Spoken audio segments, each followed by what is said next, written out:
So as a preliminary matter, my name is Samantha Holt. I am the Newbury Conservation Agent. Permit me to confirm that all members are present and can hear me. Conservation Commission members, when I call your name, please respond in the affirmative. Bob Connors. Yes, I can hear you. Dan Streeter.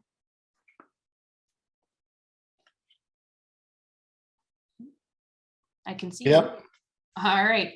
Diane O'Brien. Yes. Mary Rimmer. Yes. Pete Pecos. Yes. And TJ Conti. Yes. All right. Introduction to remote meeting. Good evening. This July 5th, 2022 open meeting of the Newbury Conservation Commission is being conducted remotely, consistent with the act relative to extending certain COVID-19 measures adopted during the state of emergency, which extends the governor's March 12, 2020 order suspending certain provisions of the open meeting law until July 15th, 2022. This order suspends the requirement of the open meeting law to have all meetings in a publicly accessible physical location and allows public bodies to meet entirely remotely, so long as reasonable public access is afforded so the public can follow along with the deliberations of the meeting. Please note that this meeting is being recorded and that attendees are participating by video and/or telephone conference, and the recording will be available on the Newbury Access YouTube channel. Meeting materials are provided to the commission members prior to the meeting for review and were posted on the Conservation Commission webpage for public access. Applicants or their representatives may be called upon to speak, and if needed, share information to the screen. Please state your intention after you've been called. Before we turn to the first item on the agenda, permit me to cover some ground rules for effective and clear conduct of our business and to ensure accurate meeting minutes. I will introduce each speaker on the agenda. Mary will introduce each speaker on the agenda. After speakers conclude their remarks, I will go down the list of commission members, inviting each by name to provide any comment, questions, or motions. Please hold until your name is called. Further, for all attendees except commission members and staff, please remember to mute your computer or your phone using the mute button on your computer or *6 to toggle mute and unmute on your phone. When you are not speaking, please use earbuds or earphones with tablets and cell phones. Please remember to speak clearly in a way that helps generate accurate meeting minutes. Please be aware that video participants can see you and that you should take care not to screen share your computer. Anything that you broadcast may be captured by the recording. For any response, please wait until Mary yields the floor to you and state your name before speaking. If commission members wish to engage in discussion with other members, please do so through Mary, taking care to identify yourself when you wish to speak. For public comment, there will be an opportunity for public comment and questions during public hearings. After commission members have spoken, we will afford the public an opportunity to comment and/or ask questions as follows. I will see questions and comments through the Zoom raise hand function. For video conference participants, to raise your hand, hover over the bottom of the Zoom window below the photo gallery and click on the yellow hand that appears. If you don't see a yellow hand, click on the participants button. The list of participants will open and display on the right. At the bottom of the participant area, you will see an option to click on a raise hand button. Please ensure your name is fully and correctly displayed on the participant list. You may rename yourself by using the more function next to your name. For telephone participants, raise your hand. To raise your hand in a Zoom meeting, hit *9 on your phone's keypad. We will then allow questions and comments from members of the public who have raised their hands in the order in which they are raised, which is determined by the order in which people click on the raise hand function. Each participant will be called on to provide his or her name and address, and then ask a question or make a comment. I will afford the applicant or his or her representative the opportunity to reply. Your hand will be lowered when you have been given the floor for your questions. We will then continue down the list of those in the raise hand column and again afford the participant or representative an opportunity to speak. Please note that the chat feature has been disabled for this meeting. And please also note that everyone is expected to conduct themselves in the same manner they would at an in-person meeting. Any disruptions will be addressed once by the chair and should be acknowledged by the disruptor. Any further disruptions will result in complete removal from the meeting with no readmittance. Vulgar or obscene actions or comments will result in immediate removal from the meeting with no readmittance. And finally, each vote taken in this meeting will be conducted by a roll call vote. Mary, take it away. Thanks so much, Sam, for reading that. And welcome to Bob Connors, our new member. And we had a chance to meet with TJ and Diane at the last meeting. So, and I like your screen, your background there, John. I wish you was sitting there. So the first item of business has to do with e-signatures. This is an administrative item. And it was something that had come up as a result of our inability to meet in person and having difficulty in getting signatures for all of the documents that we sign, because it requires somebody to come into town hall to actually sign. So we have 21 days in most cases to issue our decisions and have them sent out from the date that the hearings are closed, and that became problematic. And so one solution apparently is that there is a provision for providing permission to Sam to e-sign on our behalf, but it requires that we take a vote on a particular motion that Pete Pecos is going to present to us. So Pete, do you want to provide any other background on this? No, no, I think you got it, Mary. I think it's very helpful as another avenue of completing business in these times. And so this is just something that's come forth. So if you're comfortable, I'd like to make a motion. Can I throw one thing out there? Please do. So just so everybody is aware, as of right now, or as of today, the Senate, I believe, has voted in favor of extending the order to December 15th of 2023 to allow us to continue to meet remotely. It's now gone to the House. So hopefully sometime soon, I think they're voting it on Thursday, I believe. So that should hopefully be coming down the line soon, which will make this vote very, very convenient for me and everybody else. Yeah, thank you. All right. With your recognition, Mary, I would move that the Newbury Conservation Commission hereby recognize and accept the provisions of MGL Chapter 110G regarding electronic signatures, and that its members will henceforth execute documents either with electronic signatures or with wet ink signatures, and that both will carry the same legal weight and effect. I'll second that motion, Peter. Any discussion? One question just on the procedure. So Sam, we'll notify you by email, or what's the notification? Just by vote, then you can affix an Yeah, electronic so all signature? of, in this particular case, every vote would need to be taken by roll call, including this one. So once everybody's voted on it, I just have to keep track, which I already do, of who votes on what, and in what way you vote. And if you vote in favor of something, I would just be able to e-sign for you. Thank you. Any further discussion? No. All set. Well, I have a motion and it's been seconded, so I guess we should take a vote on this. And I'll start with Dan Yes. and Diane, Yes. Pete, Yes. Bob, Yes. and TJ, Yes. and myself, yes, as well.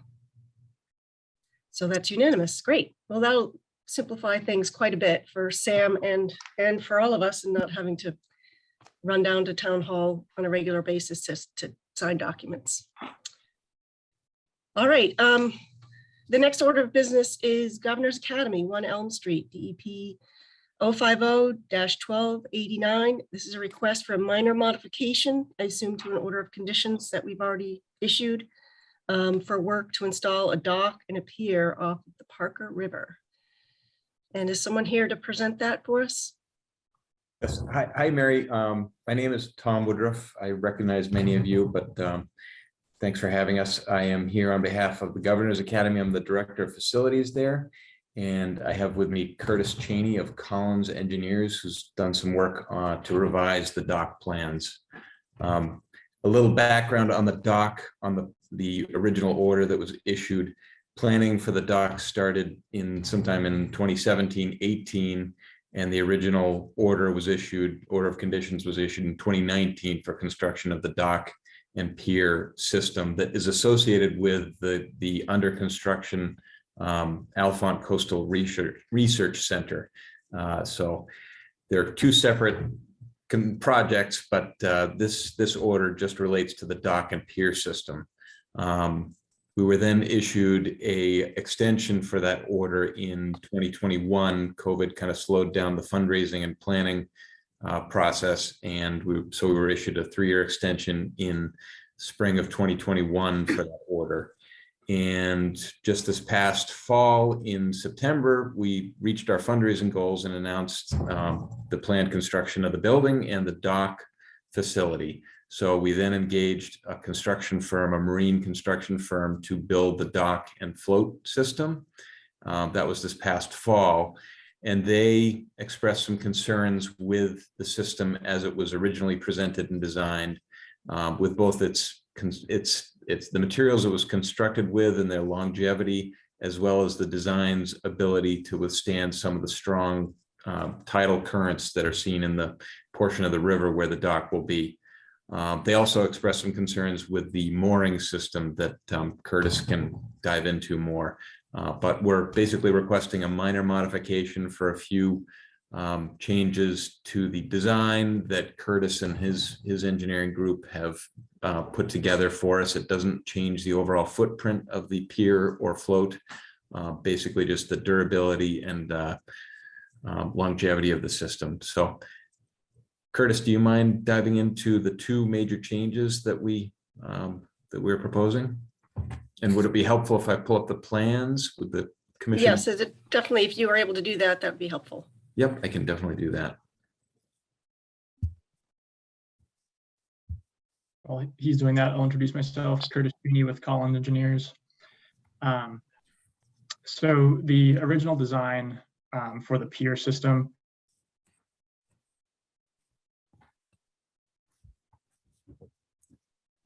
cables that held the cantilevered pier portion that's over the vegetated bank area. The contractor and we had some concerns with 2 cables supporting a 20-foot long cantilevered pier that's also supporting a gangway. A more redundant system we came up with was just to have continuous steel beams that act as the cantilever and put a larger counterweight system upland. So that's the first change. The second change was the original plans had a guide wire restraint system for the floating dock. It was vague as to how they were gonna actually install those guide cables and what they were gonna be secured to upland. But as you can see, based on this elevation, there's a pretty good break in the bank at about the mean high water level. So any sort of cable system to restrain those floats would likely erode that bank edge. And I'm not confident it would be feasible, and would also include installing something in that bank area, a pile of some sort, to actually install those cables and hold them there. So what we're proposing for the floats is a traditional chain and block mooring system that's typical for rivers and docks within a tidal zone. So I can answer any other specific questions there maybe.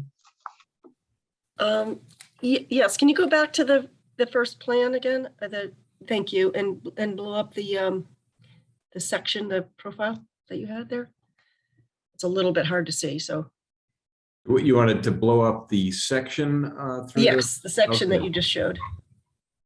So, this one right here? Yes, so the gangway length and the location at the end of the cantilever is the same as under the original approved plan. Is that correct? Correct. So Okay. yeah, the gangway is not changing, the pier footprint's not changing, the float footprint is not changing. Okay, This Great. section has changed. Instead of a guy wire system to support the cantilevered pier, what Curtis explained was these are steel beams that will be secured using a ballast block, a counterweight, up on the upland side of the pier. okay. And do those require excavation to install? Yes. Yep. Okay, and I think they were driven piles in the original plan, is that right? Counterweight system upland. So I think we're going a little further back than they had. Yeah, that's correct, Curtis. The original plan had basically this footing was located in the same spot. The length of the pier, 20 feet, was the same length. And there was a footing as well here, roughly, I don't remember exactly, but let's say 10 feet upland of this footing. And there was a guy wire system that supported the pier. So the excavation has moved another 10 feet uphill a bit, if that makes sense. Okay. Then do you anticipate any additional tree clearing to do that work? No, there are some trees there that would need to be removed for both the original design and this design. Right, I remember that. Okay. And before I take it around to the members, Sam, did you have anything you wanted to add to this? I don't. I know that some of the other members, at least one, had a couple questions about it. My kind of understanding of the modification versus full amendment is that if the footprint and the impact isn't really changing at all, then it falls under a modification. If the footprint or impacts are changing kind of for the worse, it goes into a full amendment. I guess my only concern is that this one seems like it's kind of on the cusp of that. Was really the only thing that I was kind of seeing. But I guess Okay. that's something that more discussion probably needs to be had to fully determine that. Okay, and just for clarification to the new members, the difference between a modification to an order of conditions and an amendment to an order of conditions is a difference between re-notifying abutters and re-advertising the public hearing and actually, holding a full public hearing versus a modification, which is generally field adjustments and,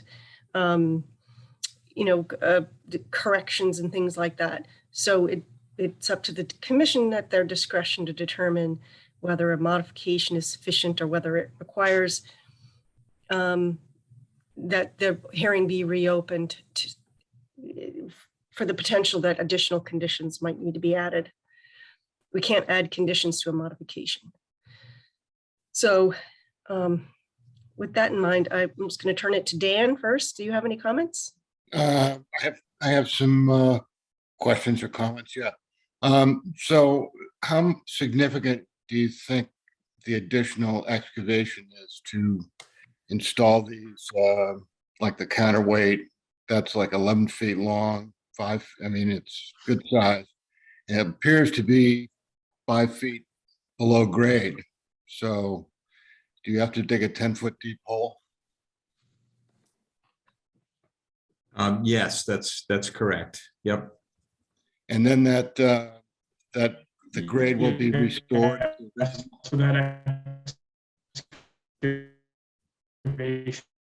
I can't hear him. Sorry, Curtis, you're breaking up a little bit.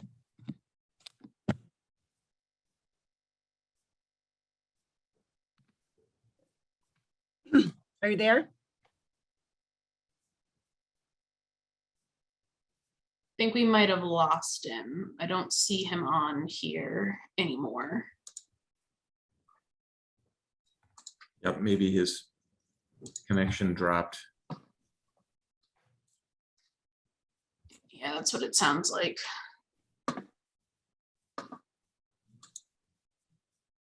Tom, are you able to kind of take that one? Yeah, was there an additional question? I think I think I answered Dan's question. The excavation size is growing slightly. It's 5 by 11.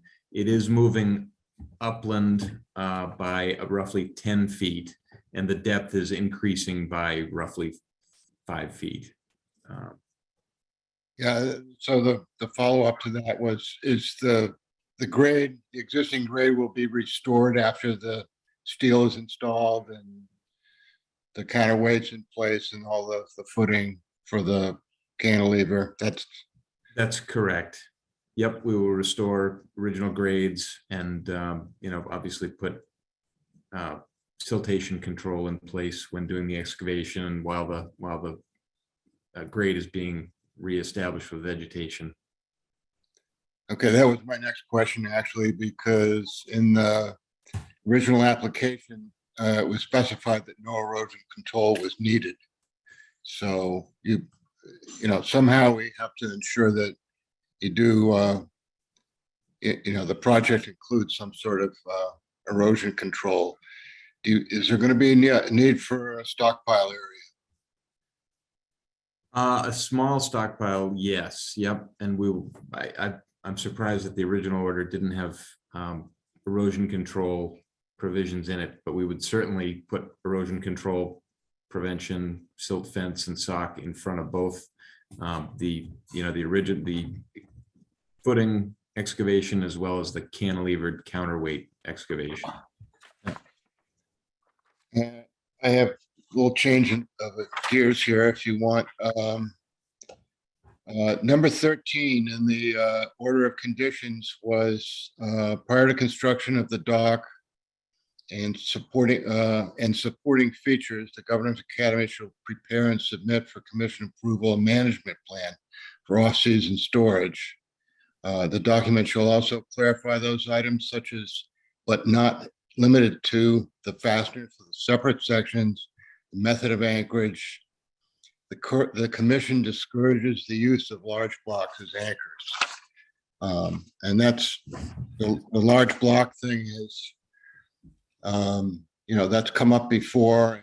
Generally speaking, kind of tried to steer people away from that. Right. Helical anchors and elastic rods are a possibility.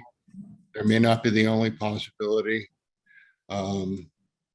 So that's just something that I think is, to me, is sort of an open question, whether this constitutes the management plan that was originally in the order of conditions, or if we're still working on that somehow. Yeah, regarding the storage of the float system and gangway, we don't have a management plan drafted, but we certainly don't plan on storing them on site on the riverbank on the marsh at all. We will be removing them from the site seasonally, and whether they're stored at a marina downriver or at our maintenance facility, we haven't really fine-tuned those details yet. And regarding, just a comment about the mooring system, I think Curtis would probably speak better to this, but the original design had helical anchors in the riverbank and in the sloped, upstream and downstream of the float itself. Yep. And when the builder that we've been working with took a look at this, he said, those will be eroding the riverbank in no time, given the slope of the riverbank and the angle at which they extend from the shore out to the float.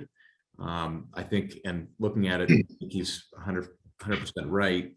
So let me see if I can, right here. The original design had helical anchors on shore, just two of them, one upstream and one downstream, with rods or chains leading from the float up to the helical anchor. And with the tide out, I think it does, looking at a section through this, you would pretty easily see how those ropes leading from the helical anchors to the float would cause some damage to the riverbank, which is why he recommended and Curtis designed the more typical mooring block system that you see here. Yeah. And I do, we talked about this. We know that the DEP would prefer to not have mooring blocks, but the current is pretty strong here. I think the current system or the design system that we're proposing will be required to, make this float have a lasting chance at survival in the shore there. And we are not opposed to considering the dormar, the pyramidal mooring blocks that reduce the footprint of the blocks by, I think, 2/3 is what Curtis explained to me, if that makes sense. Yeah, that kind of makes sense. You know, I really don't want to belabor this, but I think it's a significant difference when you've got 8 7,500-pound cement blocks holding a float that maybe is a bit, well, let me go back to just the 2 pages here show sort of what appears to me to be 2 different floats. The one on the final page is a real heavy duty float and you know, significantly taller than what's shown in the sectional view. So, you know, I'm just sort of pointing out for this that it's if you look at the float there, it's got legs on it. The flotation is jammed up in the structure of the float to some degree. If you move to the next page, that's what's the minimum, what's the height of the thing? It says there somewhere. 16 to 20 inches. So that's 40 inches tall. Then you got to put some legs on. And I was going to ask you what height those legs you were planning to put, how much clear space underneath the float was going to be provided. I think, yeah, Curtis, are you back on? Yeah, can you hear me? I'm on my cell phone now. Yeah, did Yes. you hear Dan's question at all there? Yeah, so these legs would stick up about 2 feet under the polyester floats. And- And that's so that the the gangway can actually clear the vegetated bank that you can see on that elevation section A on sheet Yeah. 4. And that's a pretty, or at least it conforms to the DEP guidelines with regards to keeping the majority of the float section off of the mud line. Right, that's, if you go to the next page, it looks like a different float.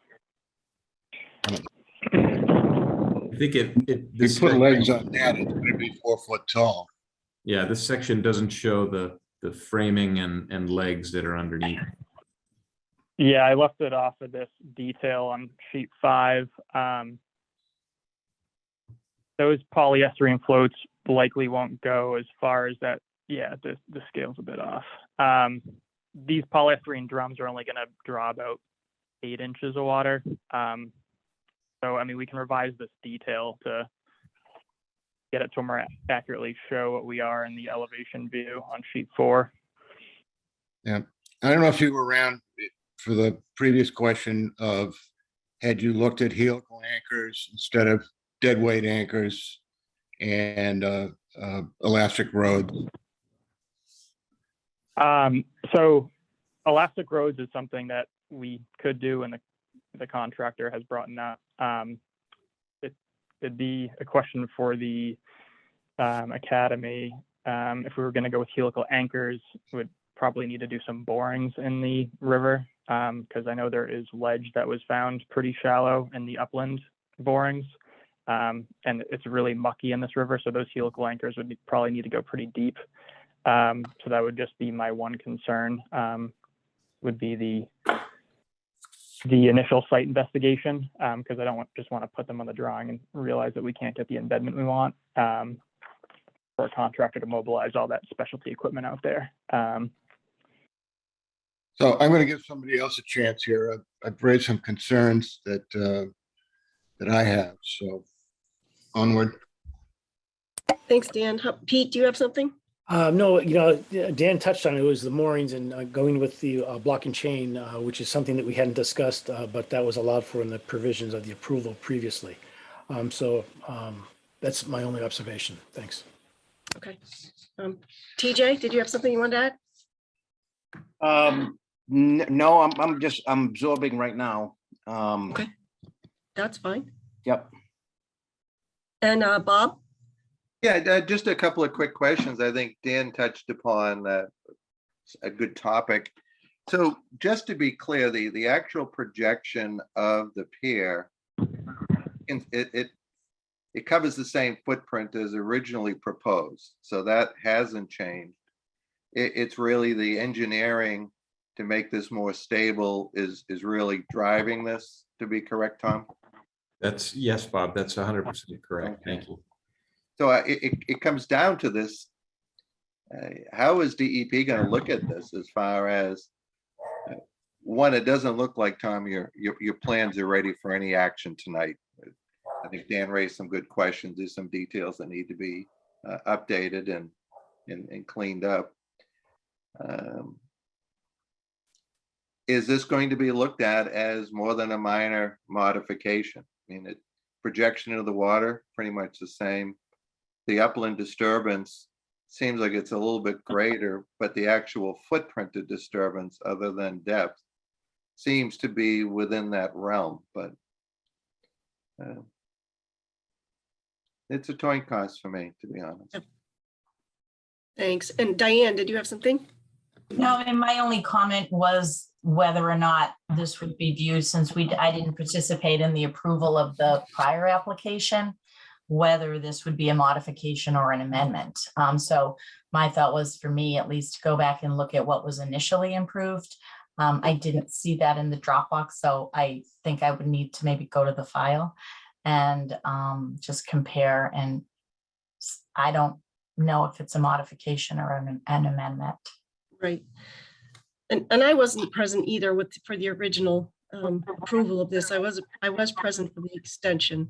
And I'm cognizant of the fact that this requires additional conditions, even if it's just erosion control, that technically we're not able to do as a modification. I think that the excavation is pretty substantial on a significant slope, and so there's, I'm sure once it's in, it can be stabilized, but there's definitely some additional temporary disturbance from what I envision to be the landward anchoring of the system. And also, I don't know whether or not this plan has been submitted for review to Division of Marine Fisheries. Certainly, it wouldn't be required as a modification to be submitted to DEP, but it would as an amendment. And so we don't have any feedback from the agencies on any revised design.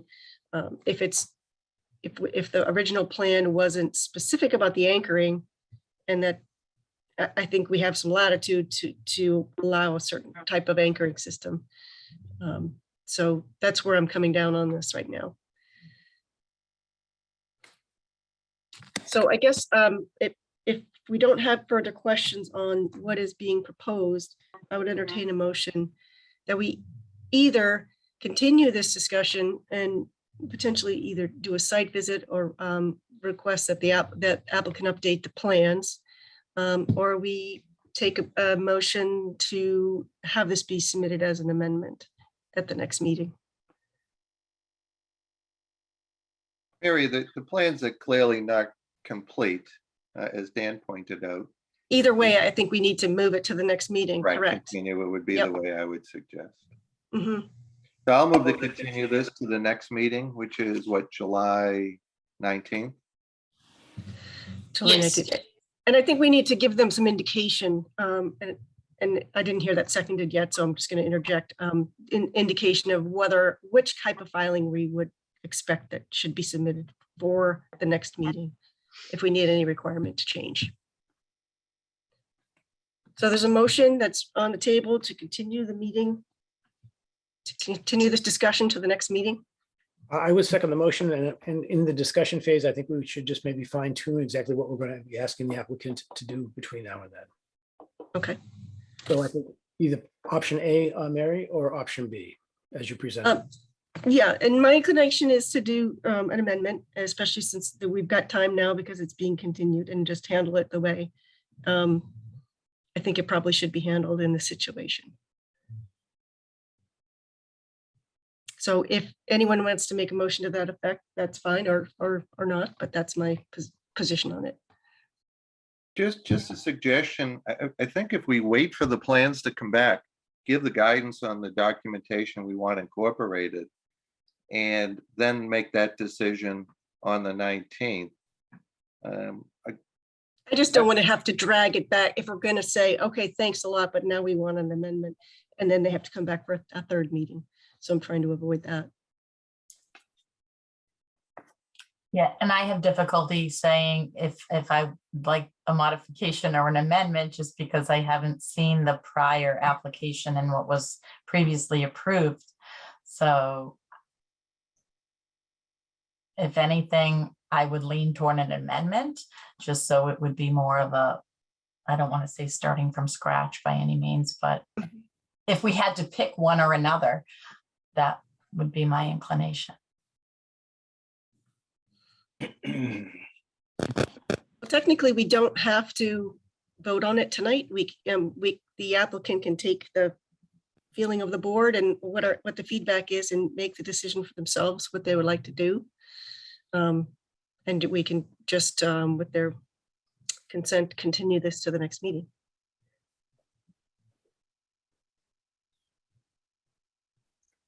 So we have a motion that's been made and seconded.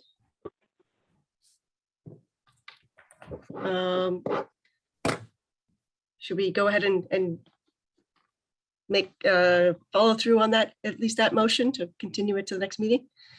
I would call that. Okay. Pete, Yes.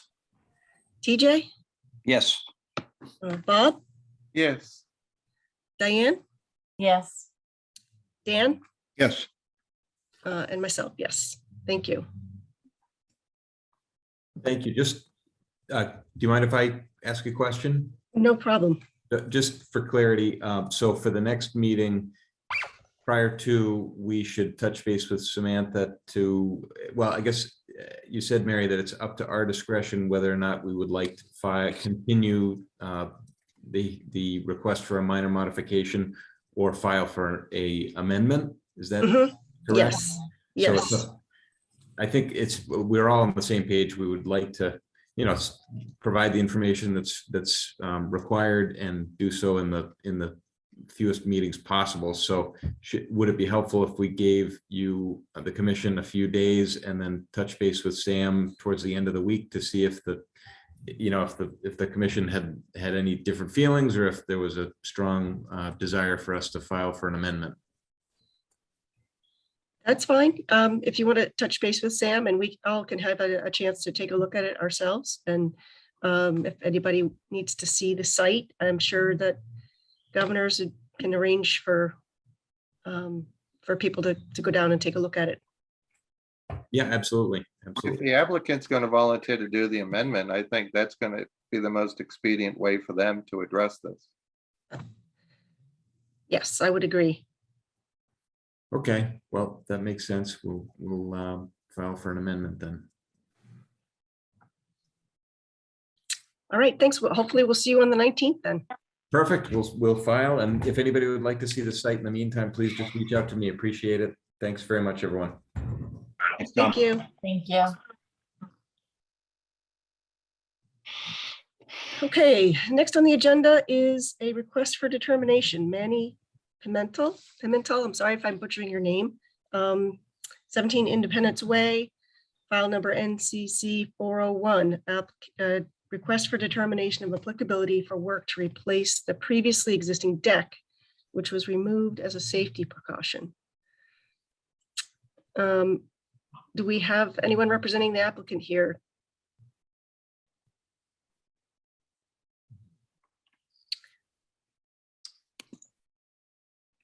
I'm not seeing anybody jumping at it. So we can maybe skip that one for now and come back to it. Yes, let's table it there if there's not somebody here right away. Can I just make a quick suggestion, because I have a feeling it's going to be one of the longer ones. I know there's a bit of a time issue. Can we skip down to the Borrego Solar NOI? We don't have a file number for it yet, so we can't close it out, but I think that's going to be a little bit more of a discussion. And I know Rob's got a time conflict tonight, Okay. so. Okay, well, does anyone have any objection to that? No, please do. No, Okay. All right, well, let's skip down to Borrego Solar Systems, Inc., 140R Main Street. No DEP number. This is a notice of intent for a limited project to construct a road along an existing farm road with a wetland crossing for electric utility maintenance to access interconnection. By way of background for new members, without a file number, we are not able to close a public hearing, but we can have our discussion and find out if we need any additional information. So is there someone representing Borrego? Yeah, hi, good evening. My name is Robert Rosine. Can you hear me okay? Yes. yes. Great. All right. Thank you. Yeah, I'll try and keep this brief, although I recognize this is a potentially a big piece here, but maybe we'll start with a quick summary. So what this is we're submitting for a notice of intent for the construction of a maintenance access road for part of an existing permitted and completed facility. This is, unfortunately, this is a little bit of an add-on after the fact. The project has been permitted and approved and already built, and even approved by N-Grid, but sorry, National Grid. But at the point where we're ready to turn it on, they have asked for or demanded an access road, a maintenance access road through the rear of the facility to the point of interconnection. And so what that means is that, well, let me back up a little bit. So we have a 13-acre solar facility located at 140 Main Street. It's on the Sayre property, and this project was approved by the town, I believe, in it was 2018. I don't remember exactly. In the state a little bit before that through a superseding order. And so it's a 12-acre solar facility with an accompanying approximately 80 acres of conservation land and land trust that's controlled by the local land trust as part of this. So where we're at now is we have essentially a mechanically complete facility that needs to a maintenance access road out through the rear of it. And what we're proposing is there's an existing farm road or a cart path that it runs for a little over 1,000 feet out to the transmission corridor right at Interstate 95, and to upgrade that road to something that would meet the N-Grid specifications, and importantly, there's about 135-foot wetland crossing, an existing road that's through a wetland that would be removed and replaced with a bridge. So we would have approximately 1,400, maybe 1,500 square feet of wetland restoration and about 400 square feet of wetland impacts. So a net 1,000 square feet really of wetland improvements. And with that, would it be helpful if I shared my screen and showed you folks where we're at? Or would you like to ask Yes, some questions please. before Yes. I dive into the No, details? I think the plan will be helpful for context. Thank you. Okay. All right, let me do that. Okay.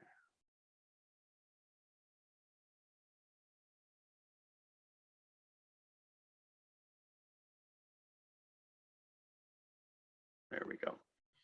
Okay. Oh, don't say that. Oh, you're gonna, hold on. I'm gonna have too many PDFs open. Sorry. Let me try that one again.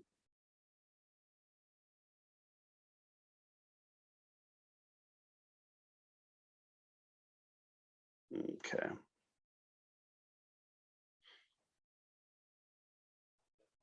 All right. So for those of you who are not familiar with the area, where we're at here is we're on Main Street right off of Main Street here. Interstate 95 is here, and we have a transmission corridor. The National Grid transmission corridor runs right through here. And And what this represents, so let's go through here. We have, this is the existing conditions plan. And while this looks like a completed plan, that's why it's an existing conditions plan. So this is the 2021 conditions. So the facility's all complete. Utility lines have all been run, and we're waiting for now is essentially there's about 5 poles remaining in the transmission corridor that need to be installed by National Grid, that will be installed once we can agree, once the permitting is underway for the upgrade. So what we're looking for is we have our main access point. Let's go over here. So here's Main Street. Here's 136 Main Street.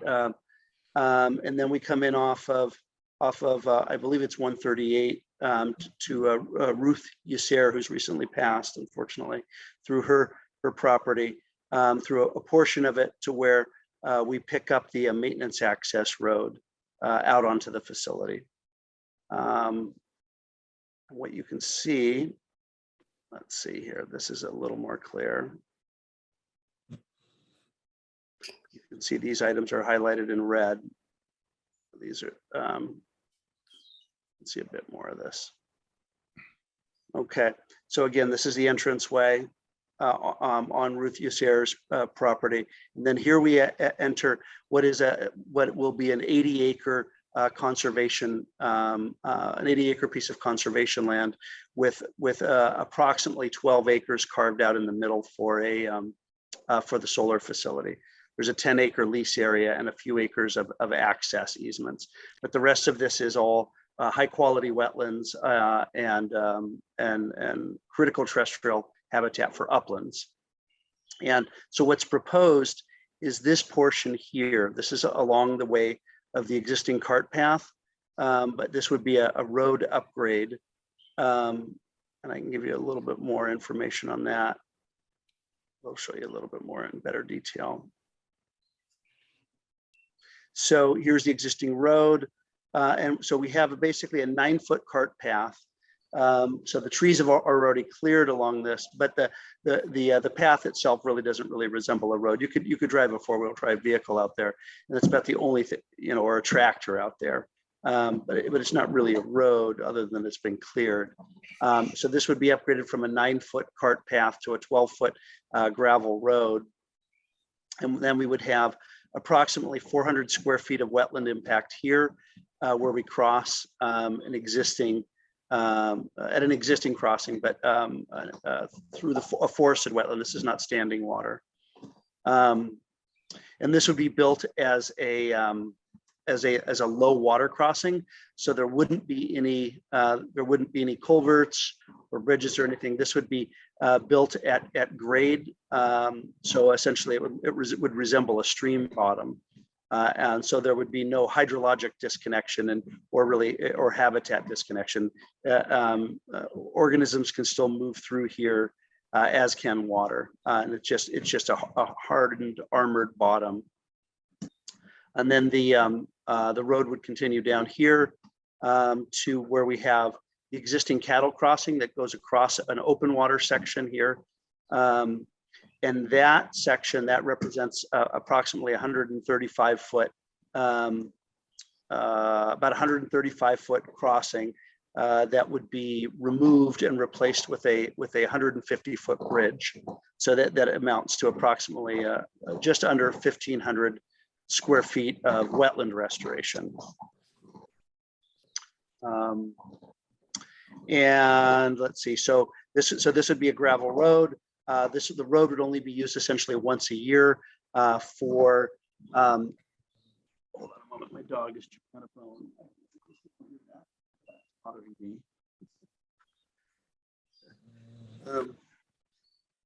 She hasn't been chewing on the bone all afternoon. She decided to do it now. So what we would have is essentially a maintenance access road with about 0.6 acres of, hey, Ellie, stop that. Thank you. about 0.6 acres of tree clearing, and the stop that.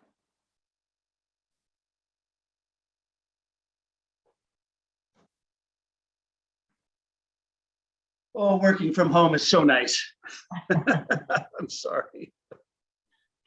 No problem. We can't actually Next, hear it'll be the dogs much, wrestling so- in the other room. Yeah. I'm sure it's distracting to you, but we can't hear it too much, so. Okay, that's good. just it's echoing in my head.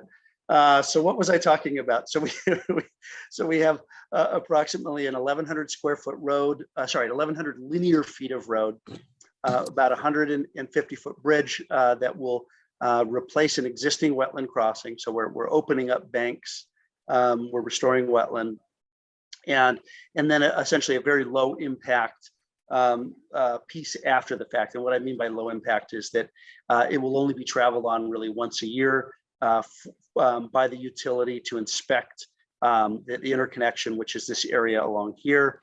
And other than that, there will be no travel on this. There will be a bar gate, and the bulk of the facility will be out here. Not that the facility itself really has much access here. I'm not an electrical engineer, so I'm not entirely sure what the maintenance interval or inspection interval is for the rest of the facility, but I know for the interconnection, it's only once a year. And aside from that, what else should I tell you, folks? So this road will be maintained in gravel or whatever it is currently, essentially. That's right. Well, no. So actually no. It'll match the existing access road, which is a gravel base, but its current condition is really more of a cart path or a farm road. So it's definitely not an existing gravel road. This is just something a place that the tractors have driven down for over 100 years. They used to bring the cattle out. I think there was an old railroad that came through here. They used to bring the cattle down to the railroad crossing. So would you need to strip topsoil and put in a new base? Is that we throughout the whole absolutely road? would? Yes. Yeah. Okay. Yeah. So we would be cutting 8 inches and adding 12, and I can show you what that looks like if you'd like to see. So I'll give you a little bit of a zoom in. There's oh man, she just found another bone. Ellie, go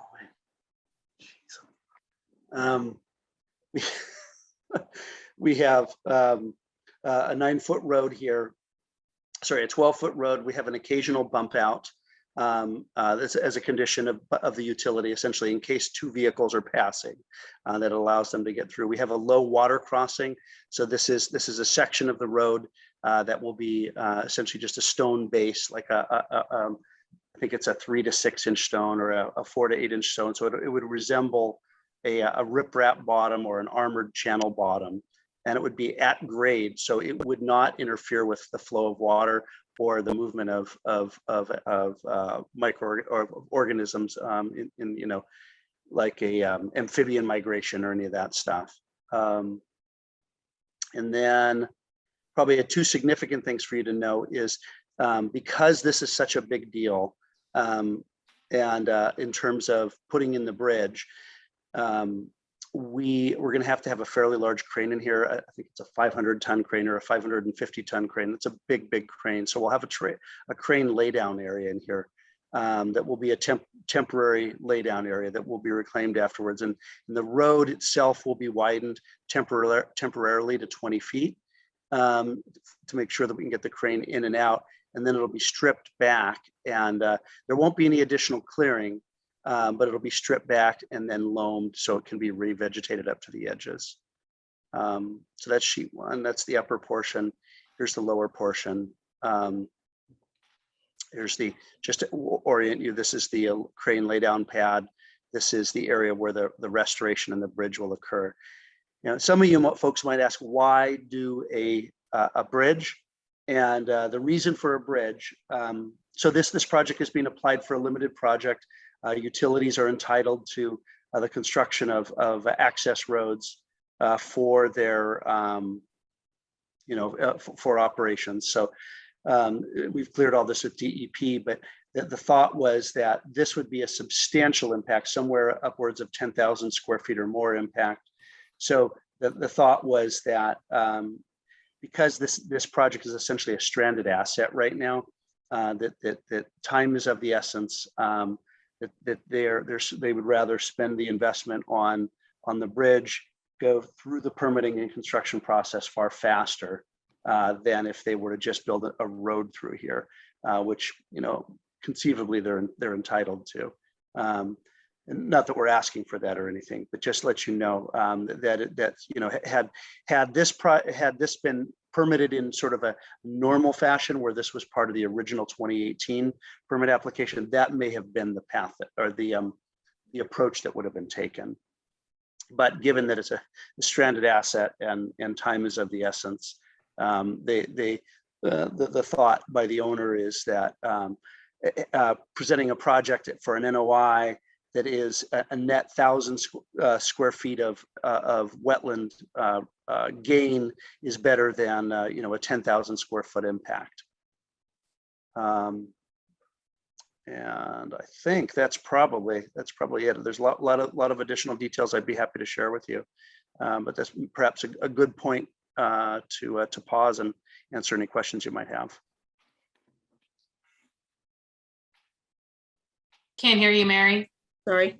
I have a number of questions, but I had to mute it because my dog was snoring so badly. I think the first thing I'd like to do is ask Sam if you have any initial comments before I go around and ask the members. So I personally don't.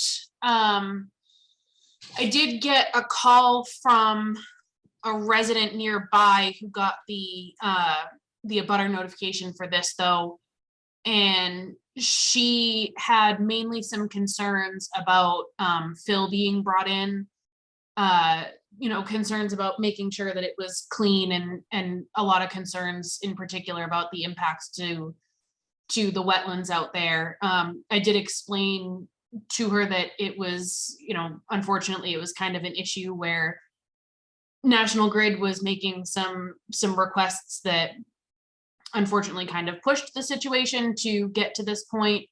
And that was a lot of the reason why this project was now coming in. I had asked her to send me an email just so I had something in writing for you guys, so that nothing got lost in translation, but I didn't get one from her, and I don't know if she is here now.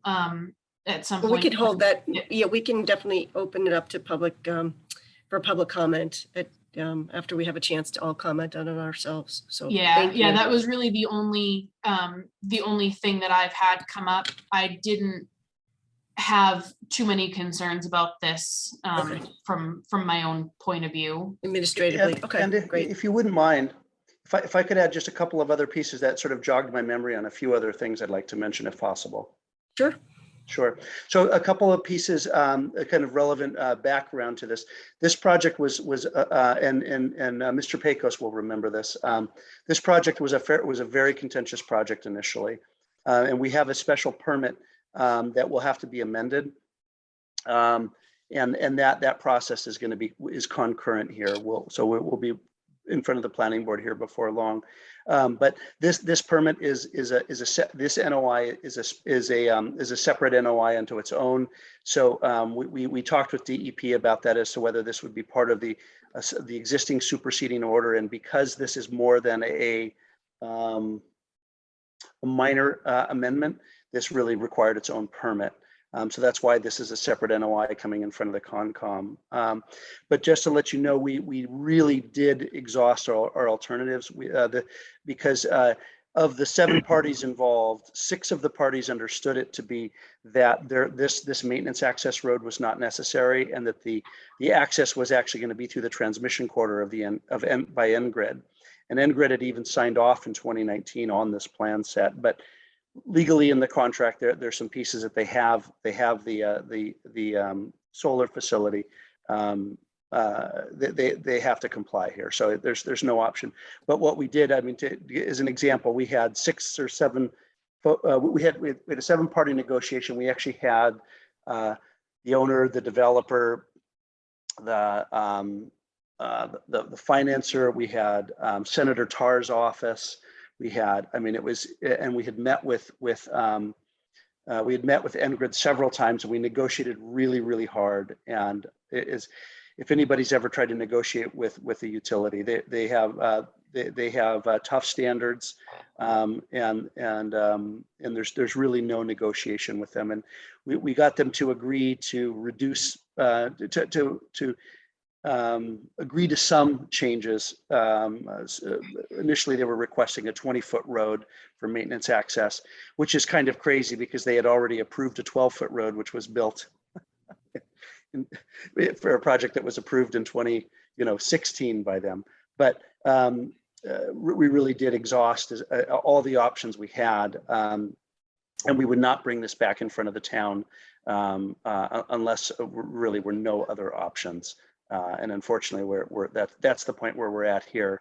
But I want to be clear that this is a separate permit, so we're not talking about a reopener of the existing superseding order, and the special permit, which will go in front of the planning board, will just be an amendment to that. And this, with the exception of the easement, the additional easement, this doesn't violate any aspects of the special permit, but it does change. Oh yeah, this is a really important piece. It does change the conservation restriction. So the conservation restriction has already been amended through an approval not required. The Greenbelt Essex Land Trust has approved the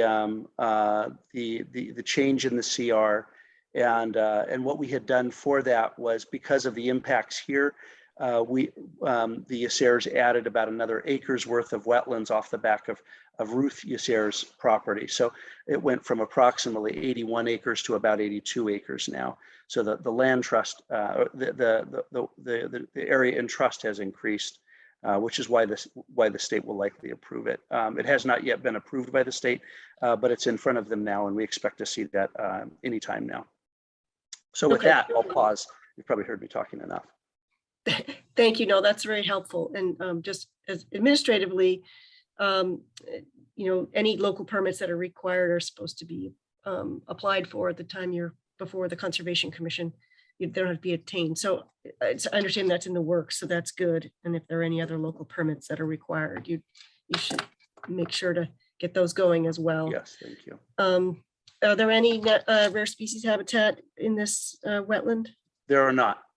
Or vernal pools?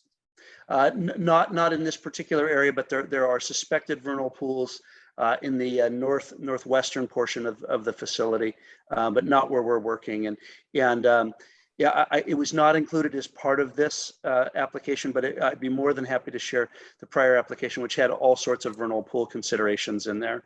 And I can show you the vernal pool are believed to be up in this area. And that really is in large part why why there's so much land put into trust here. So there's approximately 35 acres of wetlands and about 40 acres of upland habitat. And there was a lot of negotiation back and forth on that. Okay. And so if I understand you correctly, the sort of stone crossing is got about 400 square feet of impact.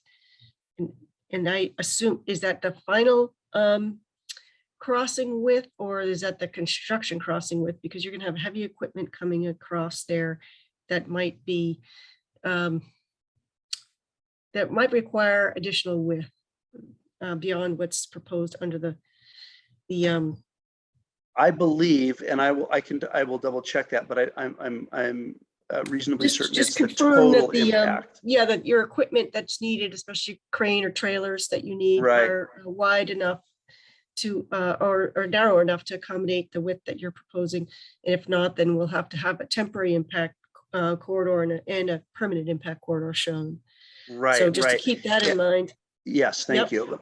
And I have a number of comments, and I don't know, maybe, and I'm sure the rest of the commission members do. And I think that this is one that certainly a site visit would probably be in order, so that we understand fully what is proposed here, because there's some significant impacts that in my view.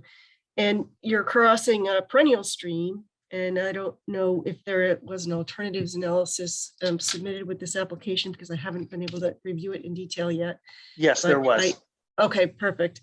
And then I'm assuming, are you not considering any of the supports that are in your crossing as impacts to that crossing?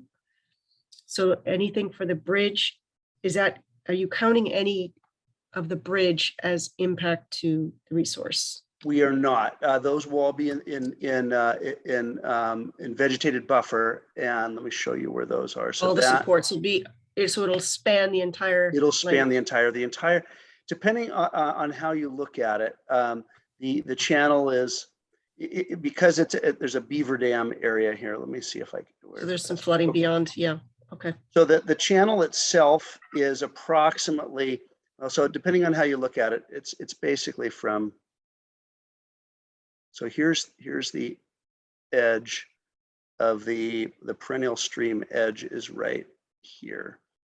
And, but the wetland extends higher than that. Let's see, let me make that a little more clear for you. Let's make that, let's do this. Purple. Okay, so the perennial channel edge is there and approximately here. But the wetland extends further than that, but the construction will all be outside of that. Okay, all right, that's helpful to know. The perennial and channel nothing itself is underneath. about 85 feet. The wetland distance is about 135 feet, and the span is 150 feet. Okay, so is this a grid deck or what kind of surface are you talking about? Is there It's a any light that truss. will? So it's an And it's open right- deck. Mhm. Sorry, I keep jumping all around. Let's try this one again. Where'd it go? Let's see.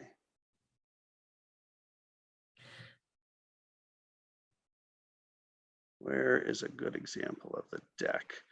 Let's see. Let's see. Bear with me for a minute here. They're all back here. Okay. Okay, here it is. So here it's a bridge truss. So the cars travel at this elevation here.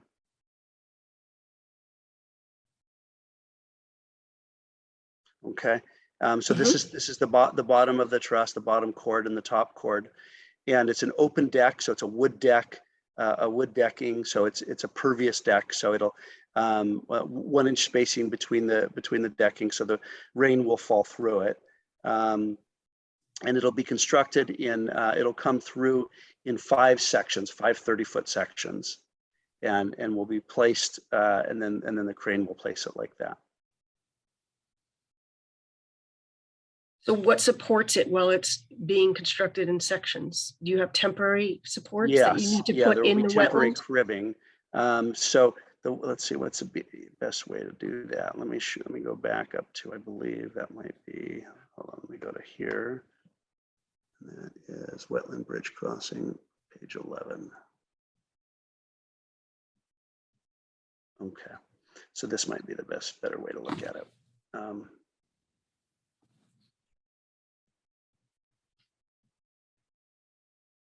So this doesn't show the cribbing, but what we have is there will be turbidity curtains placed probably approximately 20-foot width. I don't remember exactly what the working area is that we have, but approximately a full width of 20 feet will be a turbidity curtain. And then what will happen is we'll place timber cribbing. And the way that'll work is there will be before the bridge is placed, a machine will be in here with timber mats, and the road will be pulled back to essentially the bottom of the existing pond, and then where a timber crib is required.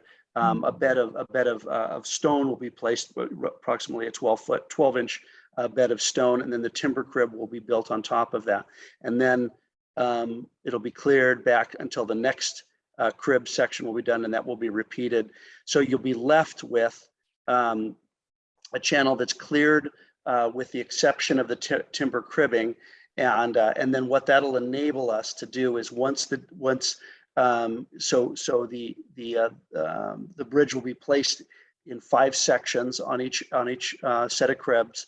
And then once it's assembled, you'll be able to essentially pull out the timber crib like Jenga blocks, and from the shoreline, and there won't be any need for additional heavy equipment, and nor will there be any need for it, nor will there be room for it. There won't be any room to have a machine in there. We could have done that. We could have had such a large clearing area that we would have been able to have a piece of equipment next to it. But in an effort to minimize impacts, I think we're only looking at a 20-foot span all the way through. So there would not be room for a machine next to it. Okay. And that'll enable us then to pull all the crib decking out as it goes, and then just leave an open area underneath. Okay, and my last question before I turn it over to the rest of the members is restoration. And so actually to follow up on your last comment. So it appears to me that there are direct impacts, even though they may be temporary, that are not being calculated here, that need to be calculated as part of the overall impact of the project, the square footage of impact to wetlands from the cribbing and the stone that you're going to put down in there. That's all part of the impact. You can calculate it as temporary impact, but it's still part of the total impact. And it is relevant to the restoration, which is my next point, that we need to restore not only the area that of the existing cart that you're making narrow to install this bridge, but also underneath the bridge and any other portions of the roadway that have temporary construction impacts from construction mats or wider vehicles, or temporary clearing that's necessary to get access for equipment, those kind of things also should be calculated. So we would need to have like some sort of a planting plan or something that you're going to have to show how you're going to restore the wetland from narrowing it down to the bridge, and how, just allow it to grow back, or what is it that, you're proposing in that area, and how are you going to restore the area where the cribs are placed? And all right, absolutely, I will do that. And so a question for you, the general plan on that was that that any plants that are, or that we would reuse soil and plants from the cut essentially on the edge of the road, to use that for the restoration of the bank, because there will be approximately a 20-foot bank restoration on either side. But aside from that, there wasn't really any restoration plan, because that's a pond bottom, and so that's going to all be underwater. Okay, yeah, that's why it'll be helpful to see it. And then obviously you've got a replication plan for the wetland that you're replicating as compensation for the filling for the stone crossing. So you better. And that was actually a question to you, was, is that necessary? We have that out there as a consideration, but I have real mixed feelings it's required. about that. It is required. Even though there's 1,400 square feet of wetland creation or restoration by the removal of the cart path. Yeah, well, if the cart path in that area is not already wetland, that's why we need to see it. It appears that it might already be wetland. Oh yeah, no, the cart path is definitely not wetland. Okay, it's surrounded by wetlands, but it's not. Yeah, I can show you that. Yeah. Let's see. Because it looks, the way it's drawn through the wetland crossing there, that it actually might have some elevations that are similar to the wetland and have wetland soil, even though it might not have vegetation. So.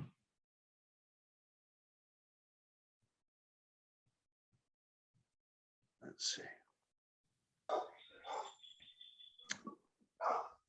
Yeah, you know what? This doesn't do a very good job of showing that. I think that's something we would have to see in order to make a decision on. Okay. So I think you make a good point. If you are restoring, you can use that as compensation. but it's hard to say if you're getting the same quality wetland as you're Right, impacting or not. Here's So, and certainly we're not opposed to doing that at all, really whatever's best. But the reason why I had kind of a mixed feeling about it, if you see the 800 square feet of wetland creation here, to me, that unfortunately, to me, that's unnecessary disturbance, right? Because when you go in there, you'll see, even though that's upland habitat, there's what we'd be doing is removing upland habitat and creating and using that to create a wetland, which we can do, and it would expand that and certainly compensate for that. But and we can wait to make that decision until you've had a chance to see it. But the thought was that because the cart path itself is not a wetland, it's basically just rock that's elevated approximately 2 feet above the water surface. That itself would be the equivalent, but we're certainly aware that the need for creation exists. So depending on what your determination is, we can go with that. okay, thank you. Yeah, absolutely. So I'm going to go and ask some of the other members. Pete, do you have any comments? Two things. I think a site walk will be very beneficial. And Bob, I'm very glad that you put in that really significant bridge originally, because it sounds like you're going to need it with this piece of equipment that's going to be coming in as a crane. Right. Great point. And Dan, do you have anything?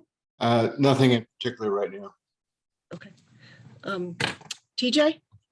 Yeah, nothing else other than I definitely would like to do a site visit as well. Diane? Same here. My question was just maybe photographs of what is actually there now at that 400-foot wetland impact area and where the bridge is going to be. But I guess if we see it, we'll see it. Yep. Yeah, no, let's do that a little bit. I should have showed you a little bit of that.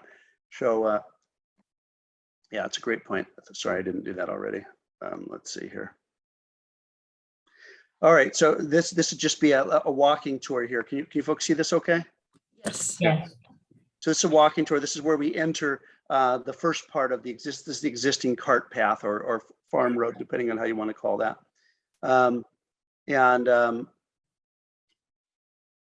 Working our way through, there's my dog. That's the one chewing on the bone. One of the ones anyway. And then here is the cattle crossing. So what you can't see to your left is there's the same open water, but there's just it's obscured here by the bushes. But you have open water to the right, open water to the left, and this is that 135-foot section, approximately 9 feet wide. And then this is the same thing looking in the other direction. So that prior one was looking east, I want to say. And then this would be looking west, or approximately that. So we'd be cutting from basically, we'd be cutting from approximately here to approximately here, maybe a little bit past this line here. This represents about 135 feet from this distance to this distance. And so the bridge abutment would start roughly here, and then just down the page here. Let's see if I have any other pictures to show you. Do you have the 400-foot area? The 400-foot area, thank you for asking. That would be right here. So the wetland extends a little bit further than what you're seeing here, and then it transitions to upland right about in here. So the 800 square feet would be a sliver of land in a pretty heavily forested area, and as I said, an area that I don't feel I don't think it's the greatest piece, but certainly you guys can make that determination. It just seems that to do that wetland creation there would itself be a pretty reasonable impact. That's the wetland replication area. I think Diane, maybe you were referring to the other crossing. Yeah, I meant the impact area. Yeah. The other 400-foot crossing. Oh, the other 400-foot. Oh yeah, sorry. Let's go back. I think that was good to see that too. This is it right here. Okay. So it's from approximately here to approximately here. So there's water on either side of that? No, this is just forested wetland up in here. Yeah, there's no standing water here. Okay, And nor is this considered to be wetland. When it was mapped, the road itself is not mapped as wetland, but you know, it's only about a 9-foot road here. So the impacts are essentially, it's a 20-foot impact with the right of way. Sorry, not with the right of way, but with the clearing on either side. thank you. Yes. Great. Thanks. And I think Bob. Yeah, You no have any comments? no questions, Mary. Thank you. Okay, great. So I'd like to open it up to any members of the public who would like to comment on this project.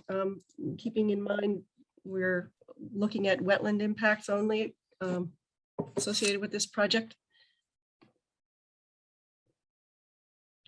Not seeing any hands going up. And I don't see anybody on video waving frantically. So I Okay. think right now we are all set. Then I think that our next move would be to request a site visit and to discuss a motion to continue the public hearing to the next meeting on July 19th in order to have the site visit and also to receive comments from DEP.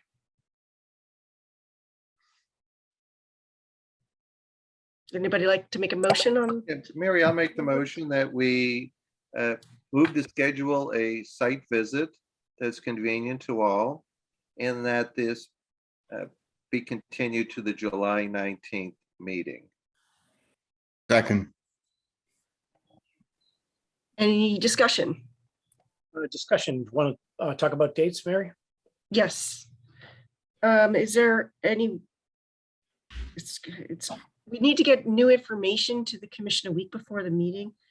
So it's helpful that we schedule a site visit as soon as possible after our meeting so that if there is information that they need to generate, they are able to do that and meet the timetable. So with that in mind, what is everyone's availability? Either Friday morning or afternoon or over the weekend, this weekend. I don't know if people are around, but that's a possibility. Mornings are good, usually. I could make Friday morning. I'm afraid I'm unavailable from 9 to 12 on Friday. I do apologize. It's something I can't reschedule. It's a court hearing, and I'm not in trouble, I promise. Yeah. What about weekend, Saturday morning? Sure. Thursday, would we consider Thursday, Mary? I I think the more time we can give the applicant. can do Thursday early. Thursday works for me. 8 o'clock. I can do Yeah, Thursday. That's good. Okay. That works. Thursday, 8 a.m. Okay. I will send Samantha directions that you can forward to the group. It's fairly easy to access, but yeah, what we would do is there's just a gravel access road down Ruth Useras driveway, and a portion of the way down the driveway you'll see the main access, and we'll just park right there, and then, or not park there, we'll meet there, and then we can drive back. Any vehicle should be able to make it to the majority of it. I'll warn you, there's it's very overgrown right now, so there's a lot of poison ivy. I know you guys are all very familiar with site walks, but Dress appropriately. Yes. Yeah, dress appropriately. A lot of flies, a lot of bugs. Yeah. And do we have your permission to continue the meeting to July 19th? Yes, please. Thank you. Okay. So we have a motion on the table that is been seconded to schedule a site visit for Thursday at 8 a.m. and continue the public hearing to July 19th. If there's no further discussion, I will go around the table here. Diane, I guess I'll start with you this time. Yes. TJ, Yes. Bob, Yes. Dan, Yes. Pete, Yes. and I also vote yes. So thank you very much for your detailed presentation, and we look forward to seeing the site. Okay, wonderful. Thank you for your time. You folks have a good night. You too. Thanks. Rob. Bye-bye. All right.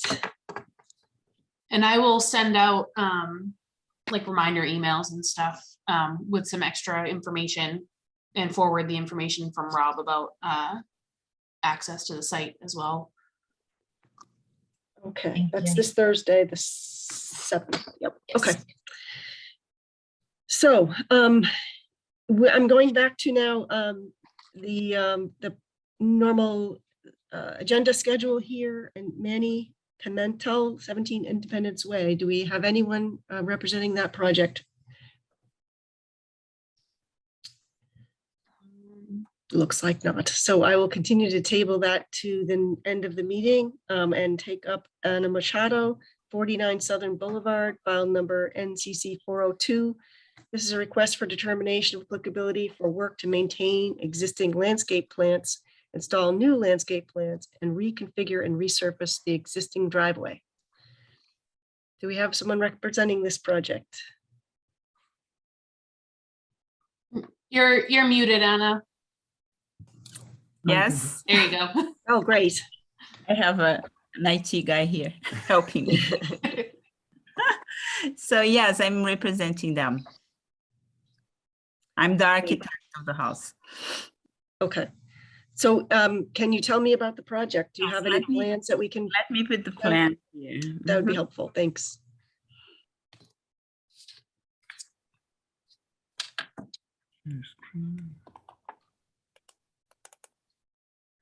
Okay. Here. Okay, so here's the house. And the driveway is here today, just a straight shot out to Southern Boulevard. And it's an asphalt driveway. So the proposal here is to remove the asphalt and replace with pavers.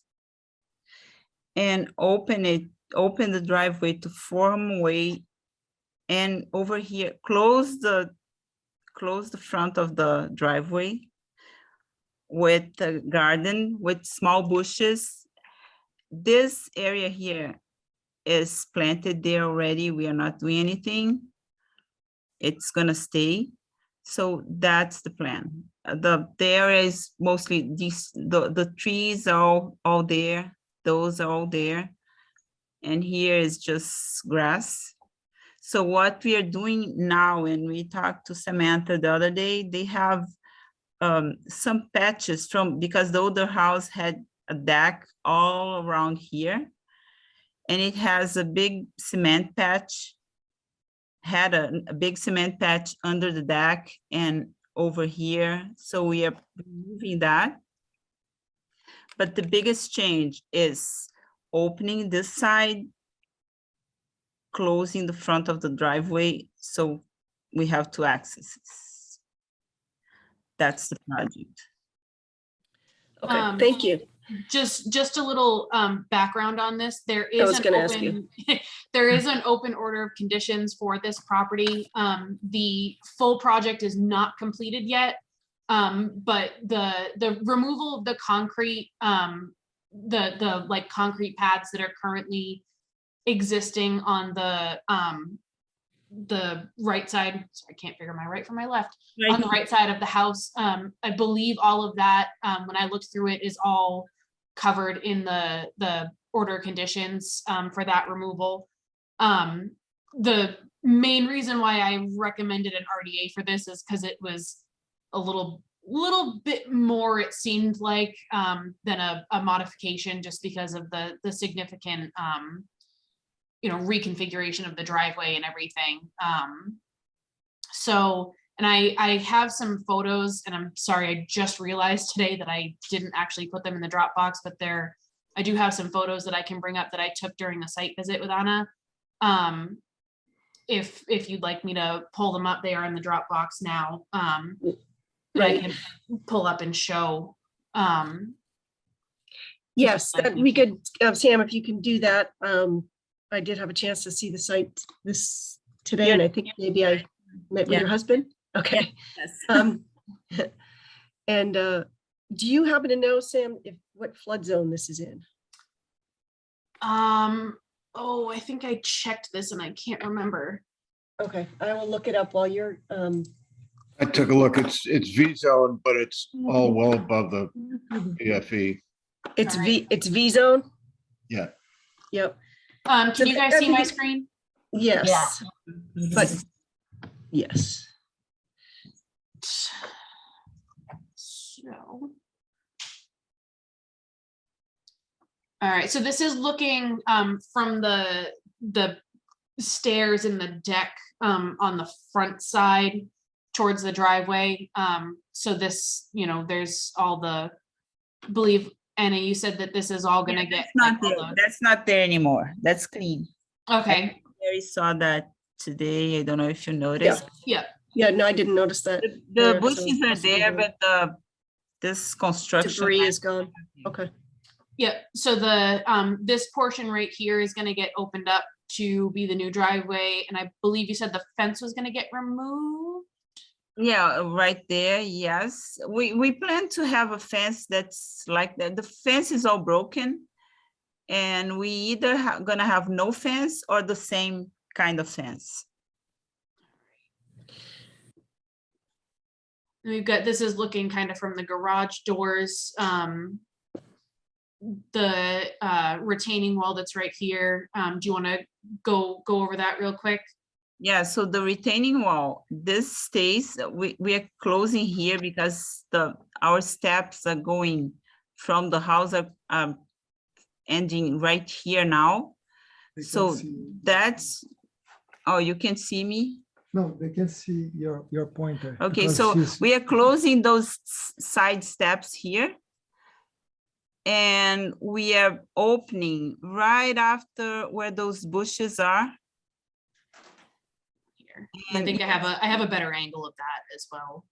Yes, and we are going further down with the driveway, kind of opening right in front of the gray house there. From the, so that's the side, and that's, here we are not doing anything. I think. This is going to be the other end of the opening, right? Farham Way, yes, but Yeah. that, the opening is gonna be down a little. Down this way. Yes. Yep. But it is, I mean, it's all lawn grass over here. And this is same spot, but facing in the other direction. It's kind of, because this generator is gonna go to the other side of the house. So it's kind of going a little bit where that generator is and a little bit on where the tree is, but we don't have to cut the tree. We have to clean a little bit those bushes by the tree. okay. See, that's the driveway, is gonna be right where the cars are parked. That's where it ends. So it's going to come right through here. Yeah. Okay. And All right, then, I think I understand what you're, that's a good angle right there. Yep. Yeah. Yeah. So this will all get closed off and then it'll come in from the side over here and go up between the tree and the house on this side. So you're going to remove some of the pavement of the driveway that's bordering on the road right there. yes. And is this all to make it a safer access, or what is the purpose of this? Is it? The purpose is to create, he kind of creates more space. He gets a sense of privacy, although we are gonna have low bushes, but he wants a more closed space there. That's what the client asked me for. And Okay. then he gets park. He can park 2 more cars there. Okay. And it does, even if it's not necessarily part of the purpose of doing it, from having gone over to this area a number of times, I know we have some commissioners who live over in this area. I'm sure you guys know too, you know, trying, especially with the bushes and stuff here, I can't imagine that trying to get in and out of this driveway is particularly easy. Yeah. So having that entrance coming in from this side where you can just drive straight into it, or coming off of Fordham Way where you can drive right out or right in, Got it. Yep. And so is this definitely an increases the increase? safety aspect. Right, I get that. And is this an increase in driveway area, square footage? Do we know? Yes, A little yes, bit? Okay. a little bit, yes. On the side, do I have my plan here? Can you see And it? pull that up. Let me see what it is. No, Okay. yeah, I think Sam is, Yeah. got it. She's gonna pull it Yeah, up for you. Over here, half of this we have is where we have the gas tank. We don't have anymore because they removed the propane. We had one of those big propane tanks. Yep. Not having that, so the biggest one is this one that's gonna go from here to here. Yep, yep. Okay, I think I understand what you're doing. And just a couple quick things. One is you're proposing taking up the asphalt, which we always like to see on the island. And pavers are typically a good alternative in an inland situation where you are trying to infiltrate or being able to infiltrate some of the rainwater into the ground. But pavers in a V zone are not, they're not typically allowed by DEP. So I would suggest a different surface for the driveway, either crushed stone or shells or some other surface. But let me just get my comments out, and then I'll pass it around to the members, and you can certainly respond to it. And the other comment I had was, it's very awkward to have an open order of conditions and permit new work that's different from it, because it gets complicated when you get a certificate, you request a certificate of compliance, because you're showing work that is not part of the original permit. So this is another situation where my feeling is that this should be incorporated into an existing order of conditions if it's still open and valid, and not submitted as a separate request for determination. So it's incorporate to the plans that you have. It's just really, yeah, it just becomes very challenging, because at some point your order of conditions is going to require that you come back before the board, or the owner, whoever the applicant was, come back before the board to get a certificate of compliance, showing that all the work was done according to the permit. And we're going to have to reference the original order of conditions, and then maybe in some other work that was done under a different authorization. So it just becomes a bit challenging if there's any kind of a problem or overlap or misunderstanding between what was allowed under what authorization. So those are my comments, and I'm going to pass it around to the commission members and try to get all their comments out, and then you can respond at the end there. Dan, do you have anything? Just a couple of observations. It's difficult for me to see on this rendering what is retaining wall and what is not. I mean, there appears to be a perimeter all the way up Fordham Way. I think that's not a retaining wall, but I don't know what is and what isn't. And as far as reconfiguring the driveway, some of that driveway, some of the planted area, it's always unclear where's the town right of way. And it might be worth asking the DPW what they think of this in terms it may affect their maintenance of the roadways. I don't know. I think there's some sort of gray area there too. It may be worthwhile to put this plan onto the existing whatever plan was that was used to approve it, because that probably is a surveyed plan that has the roadway layout on it. Yeah. I mean, the road's in the wrong place. It always is, but just the vegetation that's shown here on the Southern Boulevard side, Yep. may start encroaching in the roadway and some, that'll be some problem for the DPW perhaps. And just back to the pavers. I mean, it seems like it's a good trade-off to go from blacktop to pavers, but I think it's really kind of, it's something I don't like to encourage the use of the pavers. Gravel, shells, those are all good surfaces. That's what I got. Thanks, Dan. Pete, No, I don't have anything additional. Thanks. thanks. TJ? Putting this back onto the original order of conditions we'd have come back and at another meeting and reconvene with this, or? Yes. Okay. That's fine. Yep. And then Diane? Yeah, I mean, I was comparing the proposed addition plan from October 2021 with this site drawing here, well, not site drawing, but the drawing of what is being proposed. And I originally had questions about the retaining walls and the propane tanks, but Annie mentioned that the propane tanks have already been moved as part of the other project.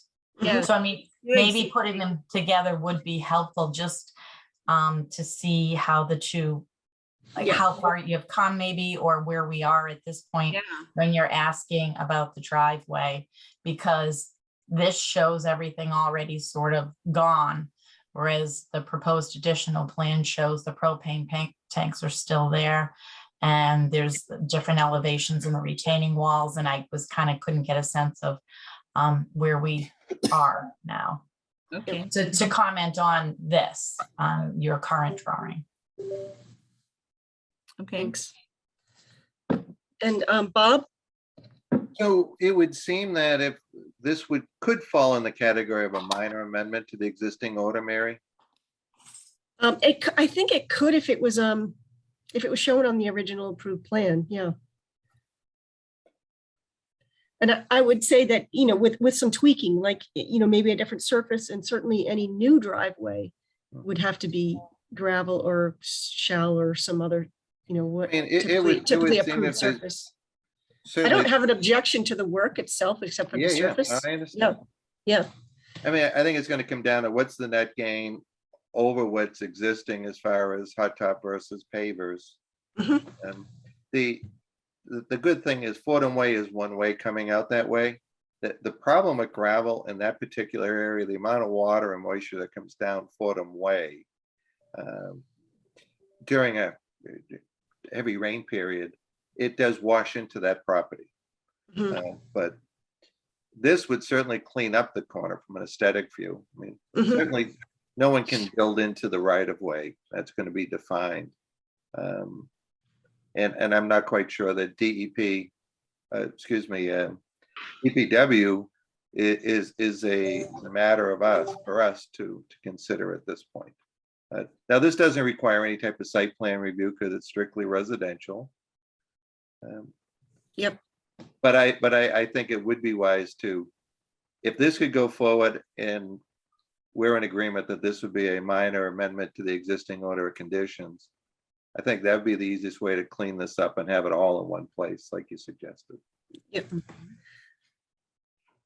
Yes. I understand. I understand that. Yeah. Do you have access to the original plan, Anna? Yes, I have them. Okay. The Okay, great. idea here, first idea was to all gravel or shells. Mhm. The problem is exactly what he said. We have this fourth way comes down. And then we thought it was going to be really messy when water starts getting in here. Yeah. So this goes up from here. So when you asked about retaining walls, these are 30 inches here. Yeah, we can't see where your cursor is, so on that screen, but I understand what you're saying. Yeah, they're tall. The highest points are the points by the garage. Yeah. And it goes, because it goes up for Fordham Way and it goes also up to Southern Boulevard.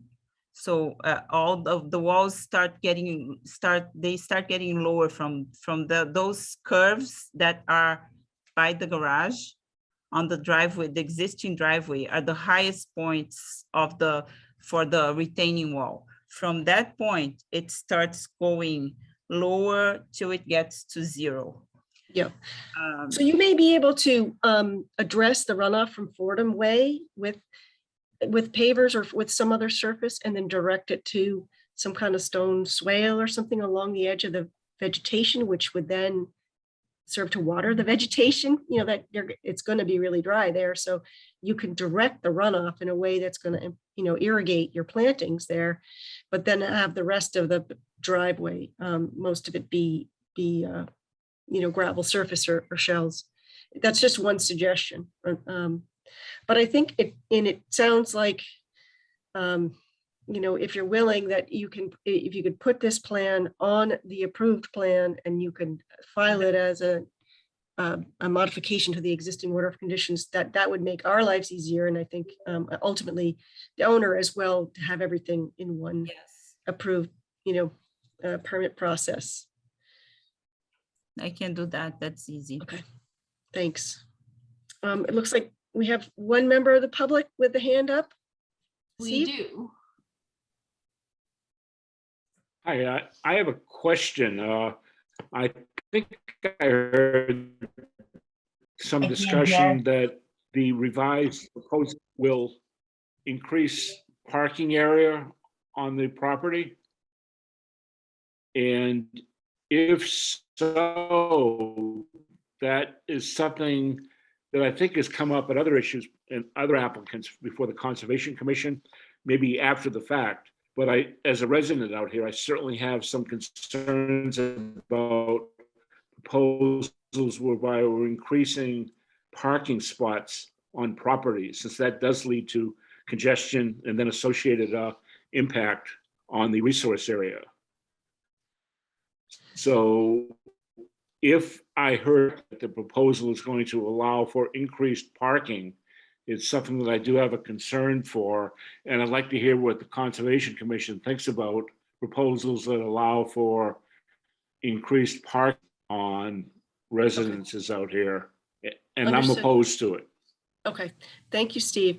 And I think, and Anna, maybe you could clarify whether or not the intention is to create additional parking spaces or just improve maneuverability and access to the existing parking area. That was the first intention. Yep. Prove that. Yeah. To do what? To increase the number of spaces? No, to improve that, because it's we almost hit some cars now that we are there all the time. We almost hit cars like twice at least leaving the drive. Right. So that will definitely increase. I cannot lie, because it's it opens, because it's a different approach to the driveway. You're going to change the approach and the exit.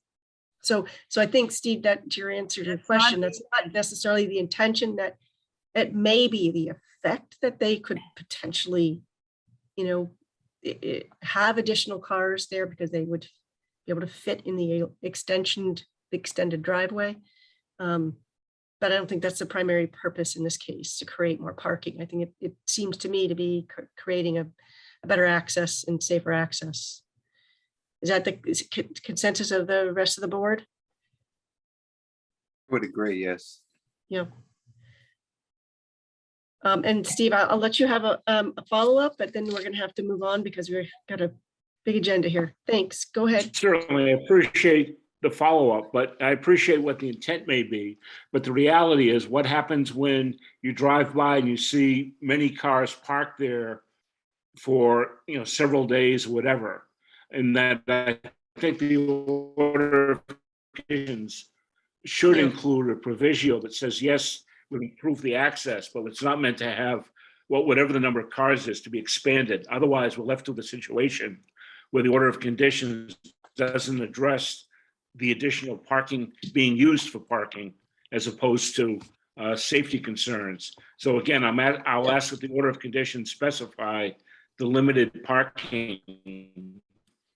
Yeah, and I that's don't think gonna that we result can with this specifically proposal. regulate Thank how you. the driveway is used once it's, if it becomes approved. We can only address the impacts from its construction. not Right, yeah, how many so I spaces. don't believe there's anything in the original order regarding any parking, and it's more of a zoning issue. Right. That's something that would have gone through the ZBA. I would assume that this probably had to go through a ZBA process at some point. Most new construction on Plum Island does. But that would be in the ZBA decision, anything to do with number of parking spaces, use of parking spaces and things like that. Yeah, and we certainly do want to minimize the extent of, parking surfaces and maximize the extent of vegetation on every lot that we see on the island. There's certainly a benefit to that. But we also try to work with the homeowners on individual circumstances and what makes sense on the individual lot. That's my take on it. So I think we need a motion to continue this discussion to the next meeting, is to allow that time for the applicant to submit a revised plan that shows the proposed work on the original approved I would order be of conditions. I'd be happy to make a motion to continue. My only question is, I don't want to have our meetings get too bogged down. And I'm wondering if it would give the applicant maybe a couple extra weeks to integrate these two plans. So I would make a motion that we continue this for the 2nd of August. Will that work for you, Anna? Yes.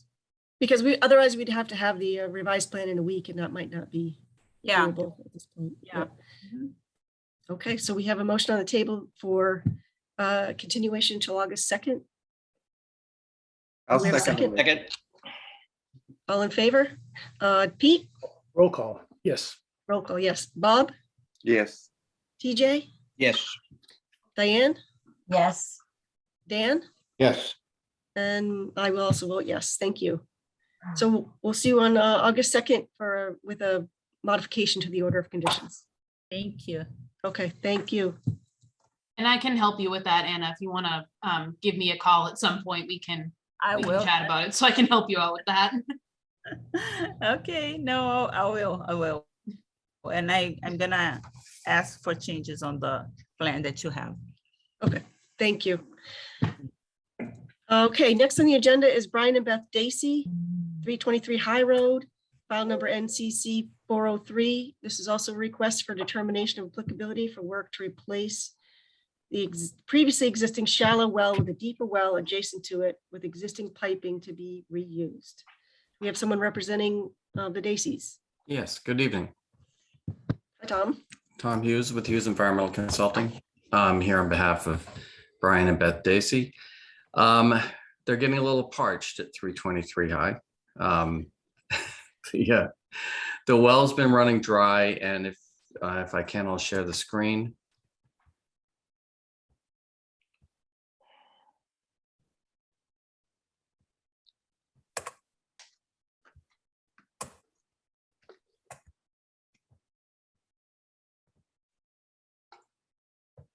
Sorry, hold on a second.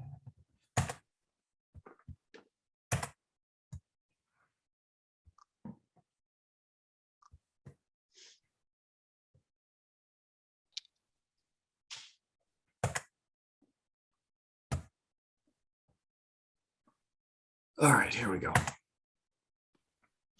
All right, so you guys may be familiar with this house. It was built by Britain Construction not too long ago out off High Road right after Old Rowley.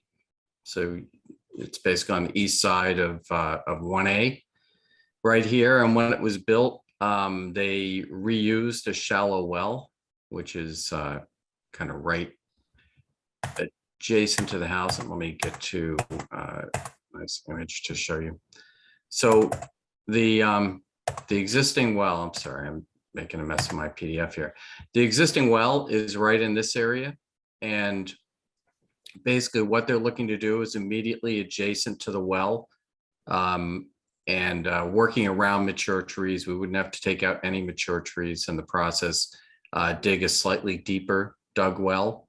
And then the previous well would be crushed, backfilled with the material from the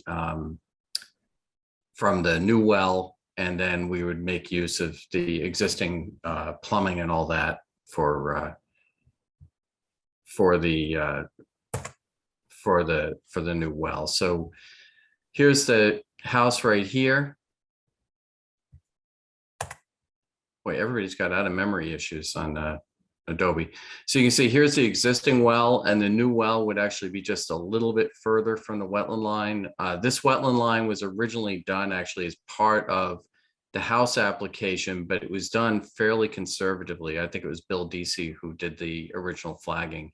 And when I did the COC closeout, I looked at these flags, and there were typically 2 or 3 feet at a minimum upland of where I might have placed them. But in any event, we're right here with that, and then the area will be restored to original condition once the well is constructed.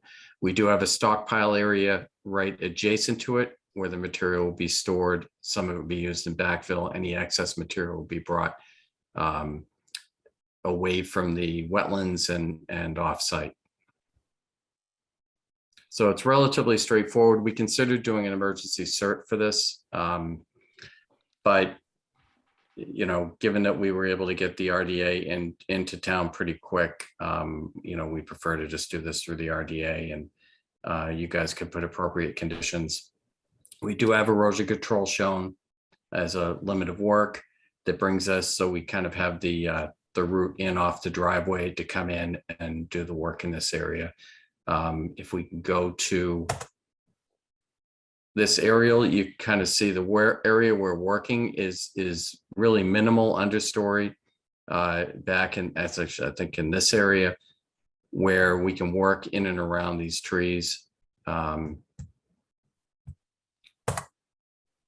here's just another view. We're not in or near habitat. The nearest habitat's out in the marsh. And again, we're kind of working in this area right in here, right off this corner, back in there. So with that, I guess I'd be happy to take any questions, see if I can clarify anything. And Yep, I'll start with Sam, if she has anything that we need to be aware of, and then I'll circle around the board. Nope, I didn't really have any concerns about this one. Pretty straightforward. Yep. It's unfortunate that they're having water troubles there. Is there any reason, Tom, that they're doing a dug well and not a drilled? Well, they did a drilled well as well, and they get better yield actually out of the shallow well. And in fact, when they built the house, there's a room down in the basement that is fairly sizable, and it's got a desalinization filter in it. So, you know, they and then what about any backwater? Any backwash or anything like that? How is that going to be addressed?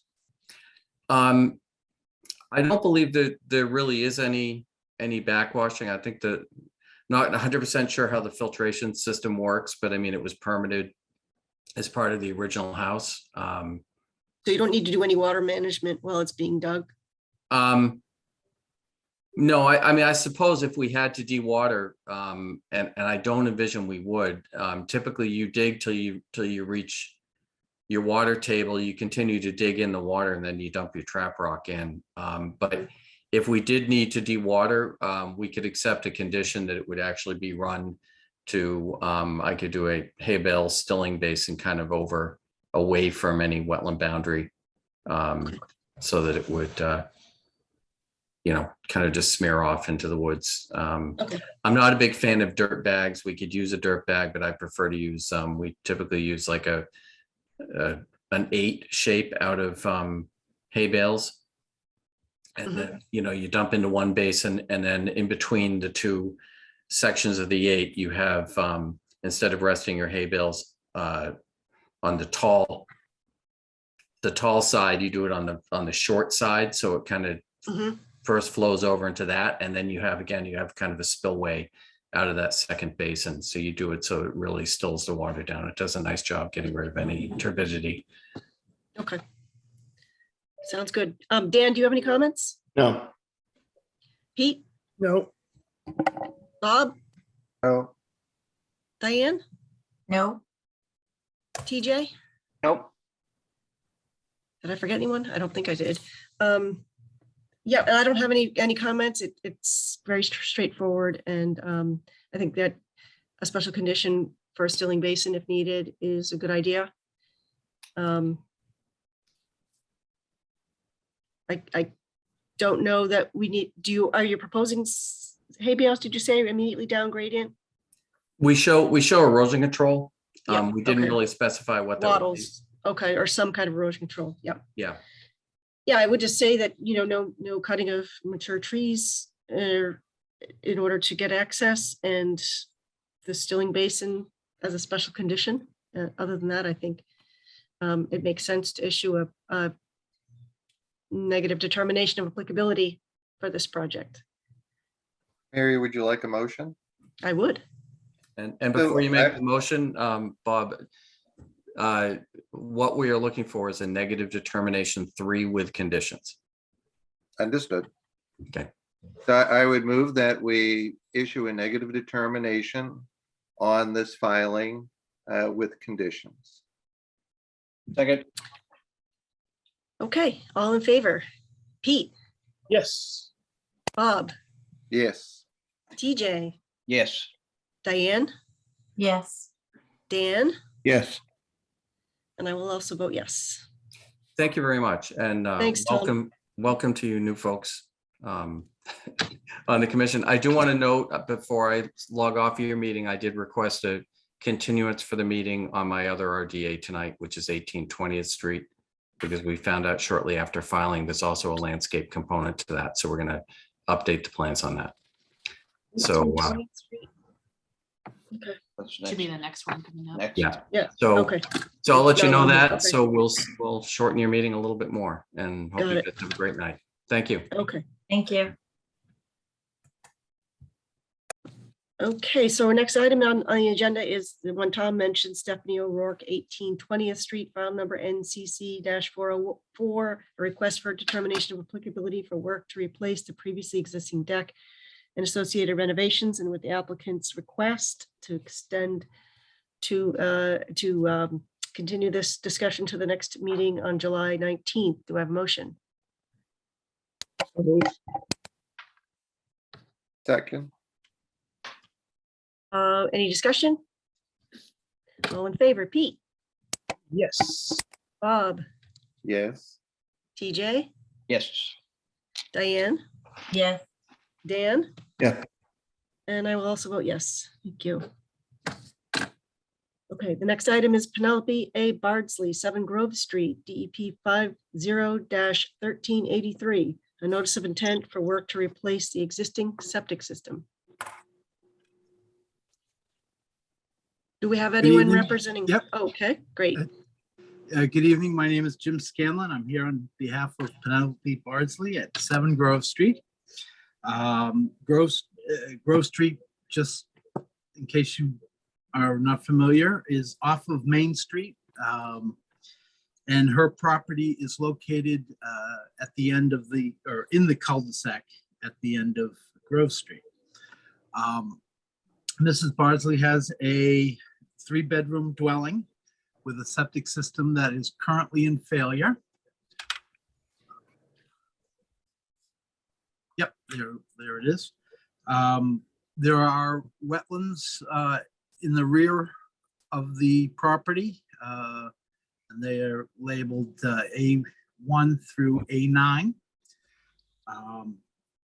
The existing system is located just behind the house, where it says approximate location of existing leach area. Yep, exactly.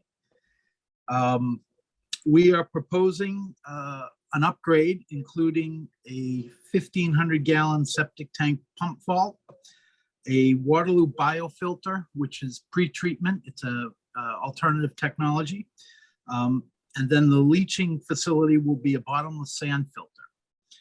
The bottomless sand filter is located just behind the garage. It's actually comprised of 2 concrete tanks side by side, with the tank dimensions 9 feet by 30 feet, with an effective leaching area of 8 feet by 28 feet. The bottomless sand filter shown is 33 feet from the nearest point of the resource area at A2, flag A2. And then the Waterloo biofilter is 26 feet from the wetland flag A7. As far as grading goes, there'll be some minimal grading around the bottomless sand filter. But it's very minimal grading. As you can see, the bottomless sand filter is located within the existing shed, which is proposed to be removed. We're proposing for siltation barrier, it's shown with the line and the little boxes. Yep. And we are proposing to use silt sock or a wattle. And if it is possible to access the construction area adjacent to the garage, we would like to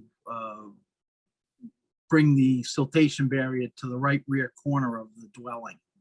I'm not sure if we're going to be able to get the truck that we need to back there with the tanks. So at this point, we're showing the siltation barrier extending all the way out to the pavement. The system, the property is located, is on town water. So we don't have any wells issues. DEP has issued a file number. And the Board of Health has approved the plans. I would open it up for any questions. Thank you very much. And for the benefit of new members, the Conservation Commission doesn't regulate the design of the system. Obviously, that's the Board of Health. So the location of the system and any potential impacts from construction of the system are what we're focusing on. And it looks like from this plan that they don't have a lot of options for locating the system, given where the wetlands are and where the house is located. Yeah, the front property line, it's a little deceiving. The pavement is way out from the house, but the property line and the cul-de-sac right of way extends, very close to the front of the dwelling. Great. Sam, do you have any comments? I do not, and it did not appear from the DEP data portal that there were any comments from them. And I didn't have any concerns about this one. Great. Dan? I'm just sort of access, there was some mention of coming in by the garage. Is that the intended access? It would be my preference to come in beside the garage if possible, simply because it's further away from the wetlands. But we have to keep the option open in case the vehicles can't, get into it. Yeah, it looks like the other side to the, would be the north side of the house. Looks pretty daunting. Yeah, there's a slope there and a little, yes, exactly right there. There's a little bit of a slope. It would be preferential to, or preferred by, to go in by the garage. All right, thank you for the clarification. Eat, do you have anything? No, thank you. TJ? Nope. Diane? No, thank you. And Bob? No questions. All right, it looks like a fairly straightforward septic repair from my end here. Sam, do you see any need for special conditions on this one? I do not as far as I can tell. Okay, then. Do I have a motion from the commission on this project? Public comment? Oh, good point. Thank you. That is good.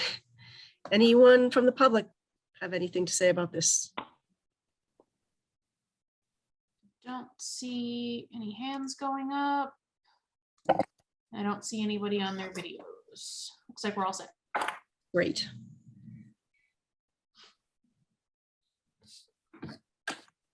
So it, like I said, it looks pretty straightforward. Order of conditions, standard order of conditions, in my opinion. So if anyone would like to make a motion to that effect. we can Move on. Move to close the public hearing and issue the order of conditions. Second. Any discussion? All in favor? Pete, Yes. Bob, Yes. TJ, Yes. Diane, Yes. Dan, Yes. and I will also vote yes. So thank you very much for the great presentation. Thank you very much. Thanks, Jim. All right, next item on the agenda, Tom and Gina Mercuro, 11 Exeter Way, no DEP number. This is a notice of intent for work to construct a new deck and stairs. Yes, so we're both here. Tom and Gina McCura, 11 Exeter Way. We're right off Dartmouth on Southern Boulevard.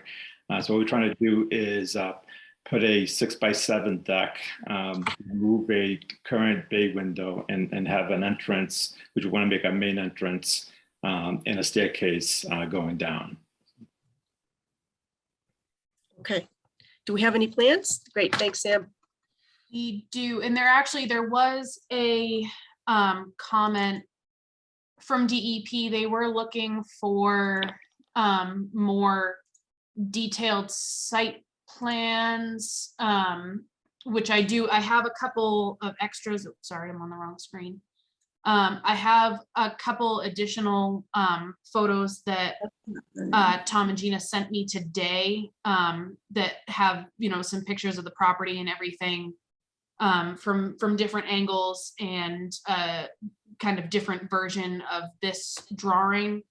And I think, I don't know if you guys saw my email today, that perhaps with some architectural drawings as well, to include some architectural drawings in addition to the photos and everything, just so that DEP has something a little bit more, I'm hesitant to say official, but for lack of a better term, something a little bit more official than, like the computer renderings would likely satisfy them. So to get that stuff added, hopefully that should get you your file number once they have a chance to review it. Fair enough. But I mean, overall, I didn't really have too many concerns about this one. This one's again a fairly straightforward from what I can tell. Where was the deck located that was taken down? That's a different one. Oh, sorry. Okay. There was It's just entirely new structure. Okay, got it. Yep. I'm looking at the wrong one. Okay, That's where that bay window is now. I know. got it. Right, it's where the bay window is there. Mhm. So it's a two-family home, so we wanted to each floor to have its own entrance instead of sharing an entrance. That would give the first floor a little bit more room downstairs, more living space. Mhm.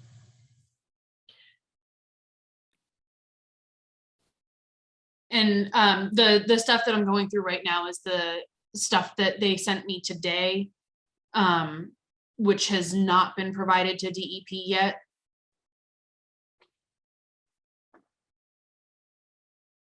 Okay.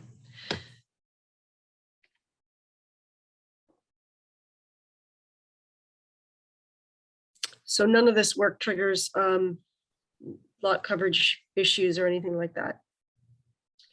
I don't believe so. The only thing that appears to really be an addition, because this area right here isn't being extended, correct? No, that's already there. The work that we're requesting from the contractor is just to reinforce the posts over there. So this is showing the work that Meadows Construction will be doing.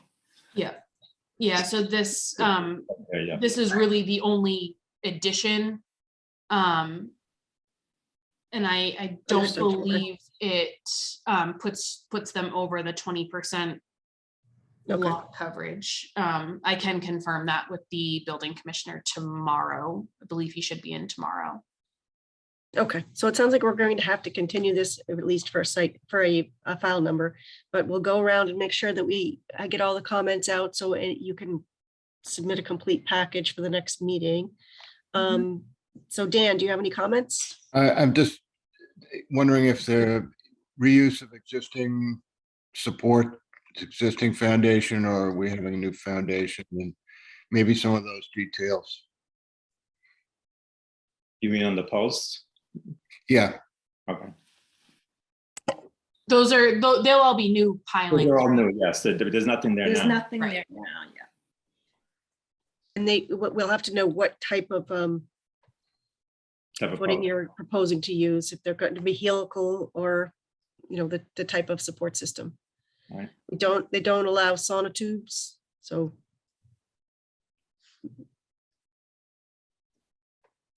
Let's see, are you all set, Dan? Yep. Pete? I'm all set, thanks. Diane?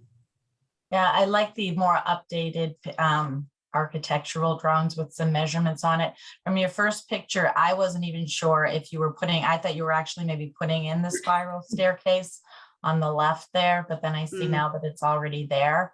So maybe that may have been causing some confusion. Because I was actually what I thought too at first. Yeah.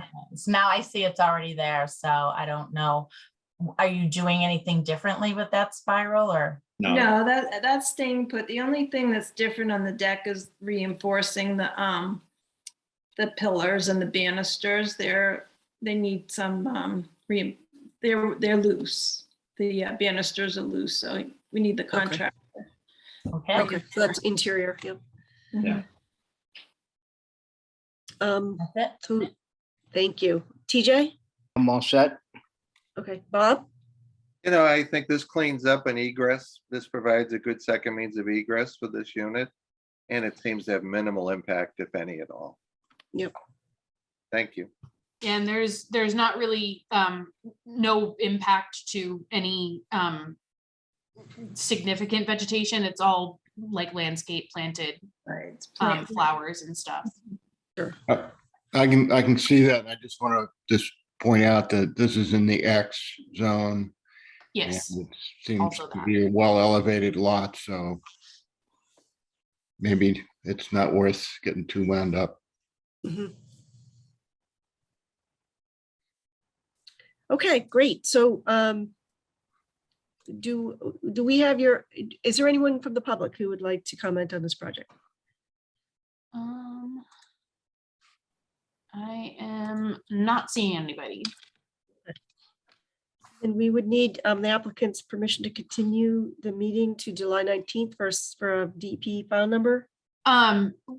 We may want to even continue it to August. I know they're pretty significantly backed up. I actually have a couple other some of the hearings that have been continued to today have been waiting a while to get file numbers, and all of this stuff has to get hand delivered or mailed to them. And then once it does, it's going to get put back down at the bottom of the pile for review.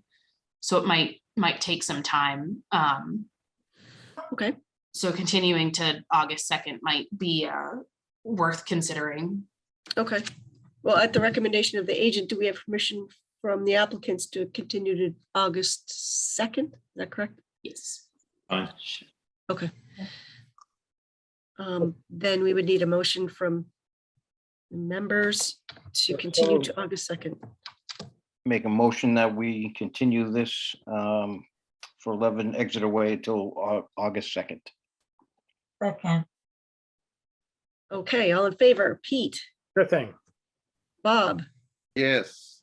TJ, Yes. Diane, yes.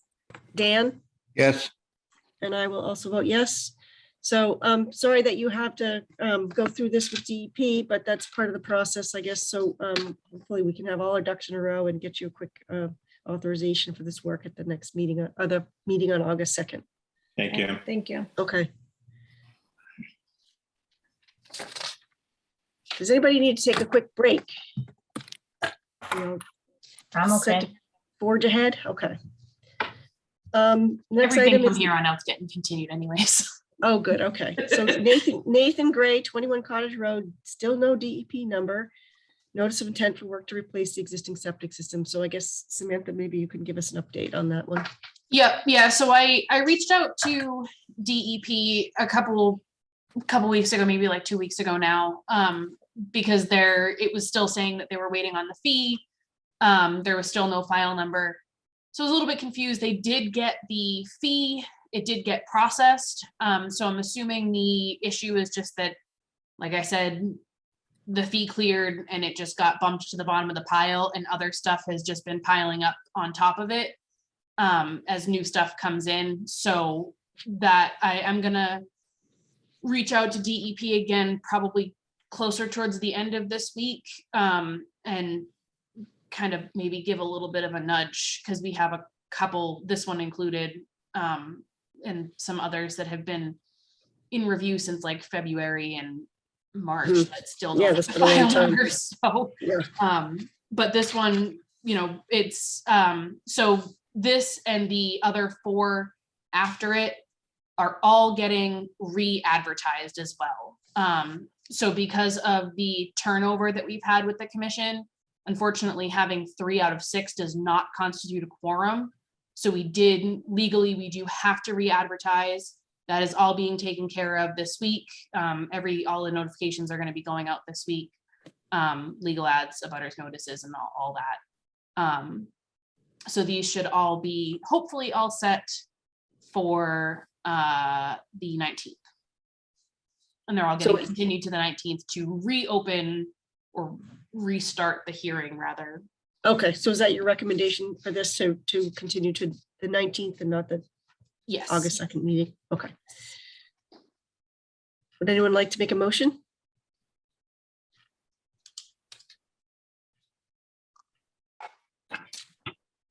Yeah, I'll make the motion that we continue this matter at 21 Cottage Road until the July 19th meeting.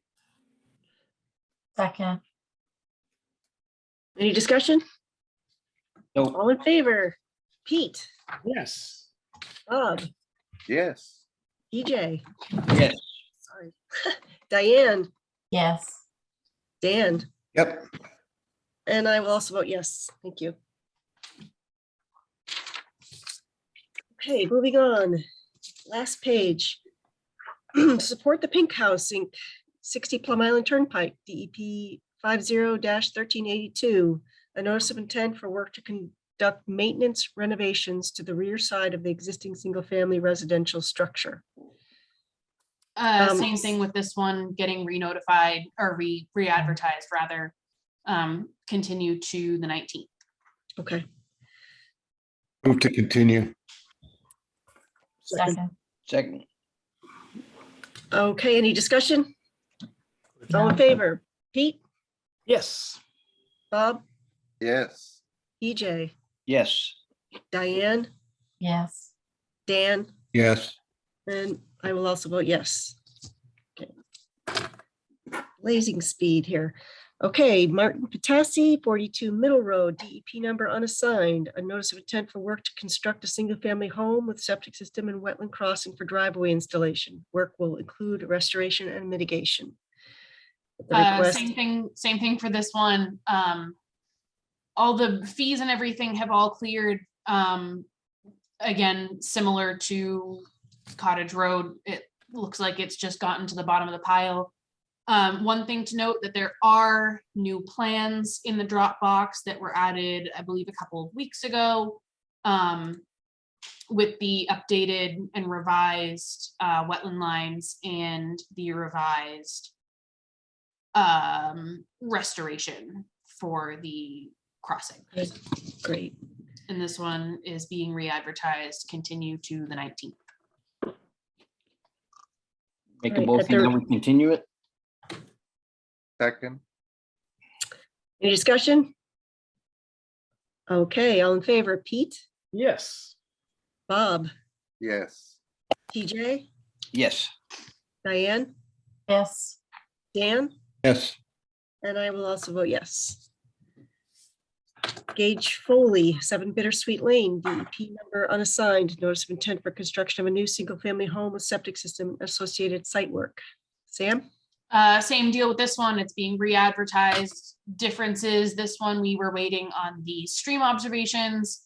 There was a little bit of a snafu with the stream observations with the retroactive drought declaration. Unfortunately, Tom's May observations were considered invalid because the drought declaration went back to May 1st. But he did have observations from April, which he has all the photos for, and all of the new stuff is in the Dropbox for this one as well, with all of the stream observations in it. And this one's getting continued to the 19th also. Re-advertised as well. Re-advertised as well. Okay, Motion to continue. great. Thanks, Pete. Second. Any discussion? All in favor, Pete, Yes. Bob, Yes. TJ, Yes. Diane, Yes. Dan, Yes. and I will also vote yes. And last item is Ben Legary, 10 10th Street, DEP 50-1378, a notice of intent to replace 2 single-family homes on the existing lot, one of which was destroyed by fire with new single-family homes constructed on piles. This is also being re-advertised. There are new plans in the Dropbox for this one that we received last week. And this one should hopefully be all set for the 19th.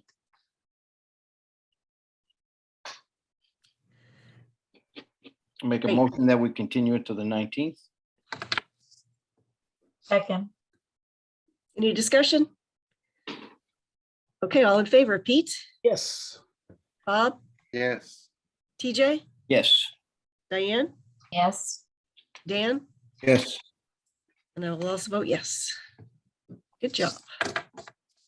Before we close up, one quick thing on the e-signatures. I do need somebody, it doesn't necessarily matter who, to come in and have their signature notarized for that document for the e-signatures to get recorded with the registry. I do need a wet signature for that. Unfortunately, the e-signature does not apply to this one.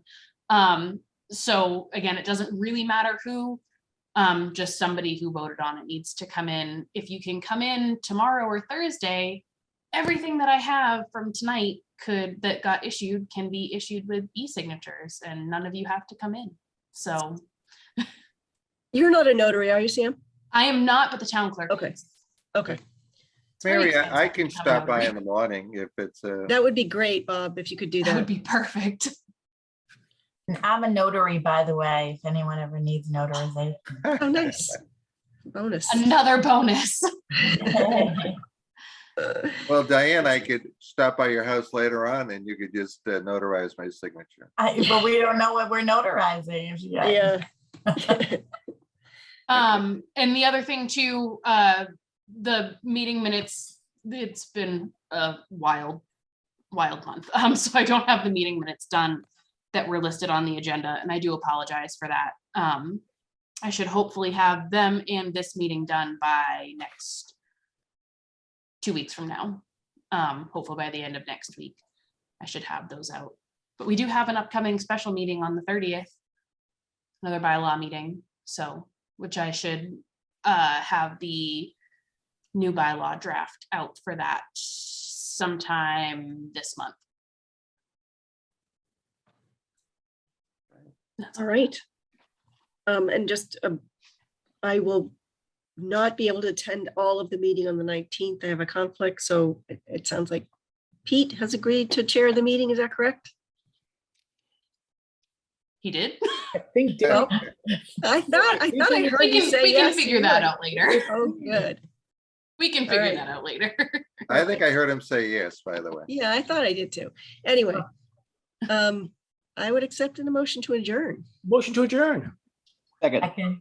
Second. Could I, excuse me? Yes. I'm sorry. I was asked to speak in place of the Pimental family and their porch that needs to be replaced. Yes. That was one that we had. Oh, we didn't go back and tabled a continue couple that, did we? times. Yep. Right, that's well, a they good tried to catch. get in, but for some reason they couldn't maneuver through the computer, I guess, or something. So Ah. they asked me if I would kind of step up to the plate so that they could get this moving. I Oh, that's nice of you. Okay. try to answer any questions that, you might have. Okay. But it's just basically just replacing an existing deck, not changing the footings or the design of the deck, I guess, or whatever you want to call it.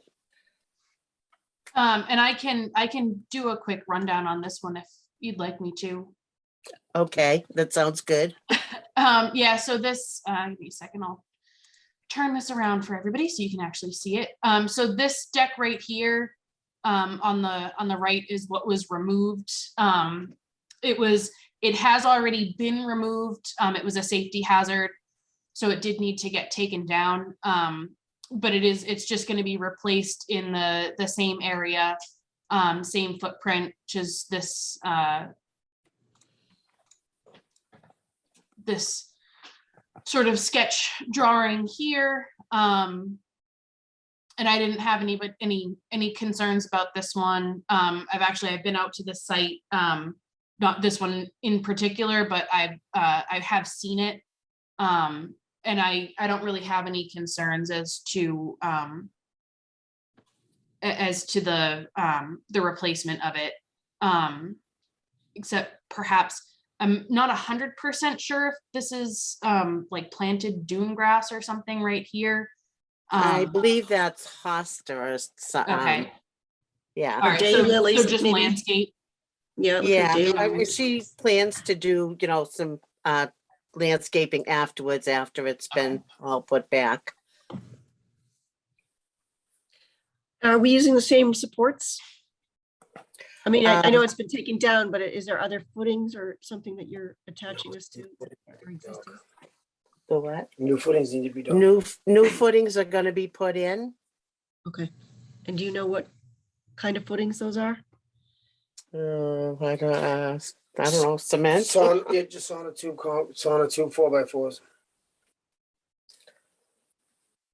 Okay, we typically require that they be, that you don't use concrete, that it's helical piles or some other steel or some other support structure. So Dan, do you want to address that?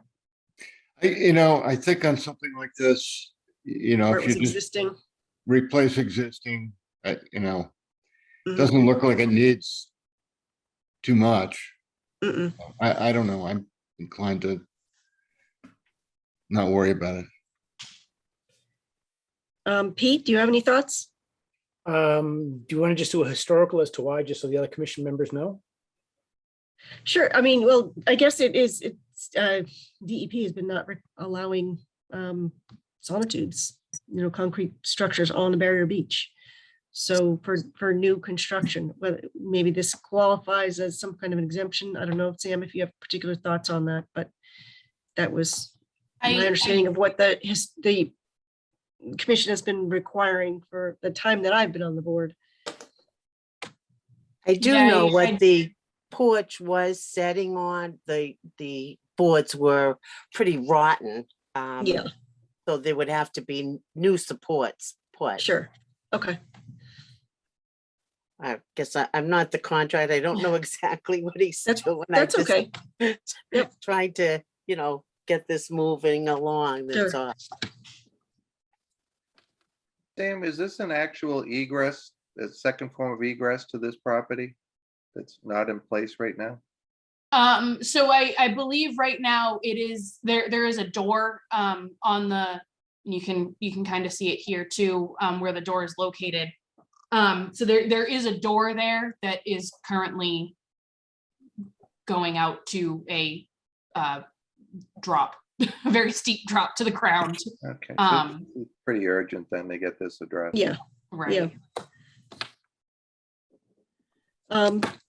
Any other members of the commission have any comments on this? No. Would anyone like to make a motion as to whether or not we should issue a negative determination of applicability for this project? I'll move the motion to issue a negative determination on this application. Second. Do we have any discussion, any further discussion?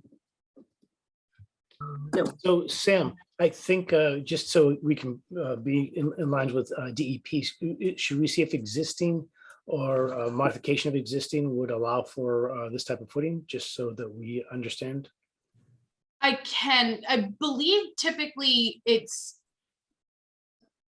they don't tend to have concerns if it's replacement of what's already there. So I guess it would depend on if there's already concrete there or not, which I'm not 100% sure about. But I can check. I can call them tomorrow and see if there's already concrete there.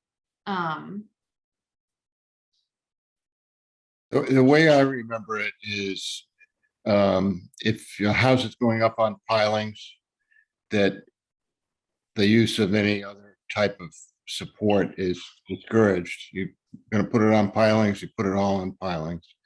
And that for some of these repair work, replacing existing is reasonable to assume. I think we've heard. It might be cost prohibitive for a project this size to require some other kind of footing. Yeah. I think that one of the things that Bigfoot that has come up is, that's a excavated, put a big chunk of concrete in there and backfill it. And I think that should be discouraged, but it's a lot of disturbance. But that's the way I remember it. Yeah, you have the 50% rule, Mary, where that if the existing value in the proposed work obviously exceeds 50%, then you're going to meet current coastal construction standards. Right. That's certainly not the case here, though. Right. I would suggest that underneath the deck have some kind of open spacing or something like is typically required for new construction. I don't know if that is something that everyone feels is important to include or not, but we're replacing an existing structure. I mean, it would seem that I'm actually more concerned they don't have a second means of egress. Yeah, I want to make sure that we don't hold them up any further. Yeah. Yep. So right now we have a motion. It's been seconded. Are we ready to move that motion? Yes. Okay. Pete? Yes. Bob? Yes. TJ? Yes. Diane? Yes. Dan?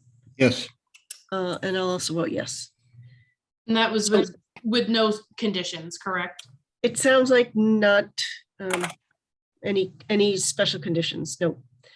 So you can let the applicant know, ma'am, that a negative determination is good news for them, that they do qualify for a negative determination. And once they receive that, they can start work. Thank you very much. Okay. You're welcome. Sorry for the inconvenience, but yeah, I'm sorry for almost skipping you. Yeah. all right. Well, thank you, and you all have a good night. You too. too. Bye-bye. Bye. Let's, we can go forward. So back to that motion to adjourn. Yes, it's Raise out that. there. The motion's out there. And I think it was Yes. seconded. That was seconded. Oh, good. Okay, well, Pete, Yes, of course. Bob, Yes. TJ, Yes. Diane, Yes. Dan, Yep. and I will also agree. Okay, thanks very much, everyone, and Yep. see you on the Thank you. 19th. Well done, everybody. Thank you. Thank you. Very good. Good night.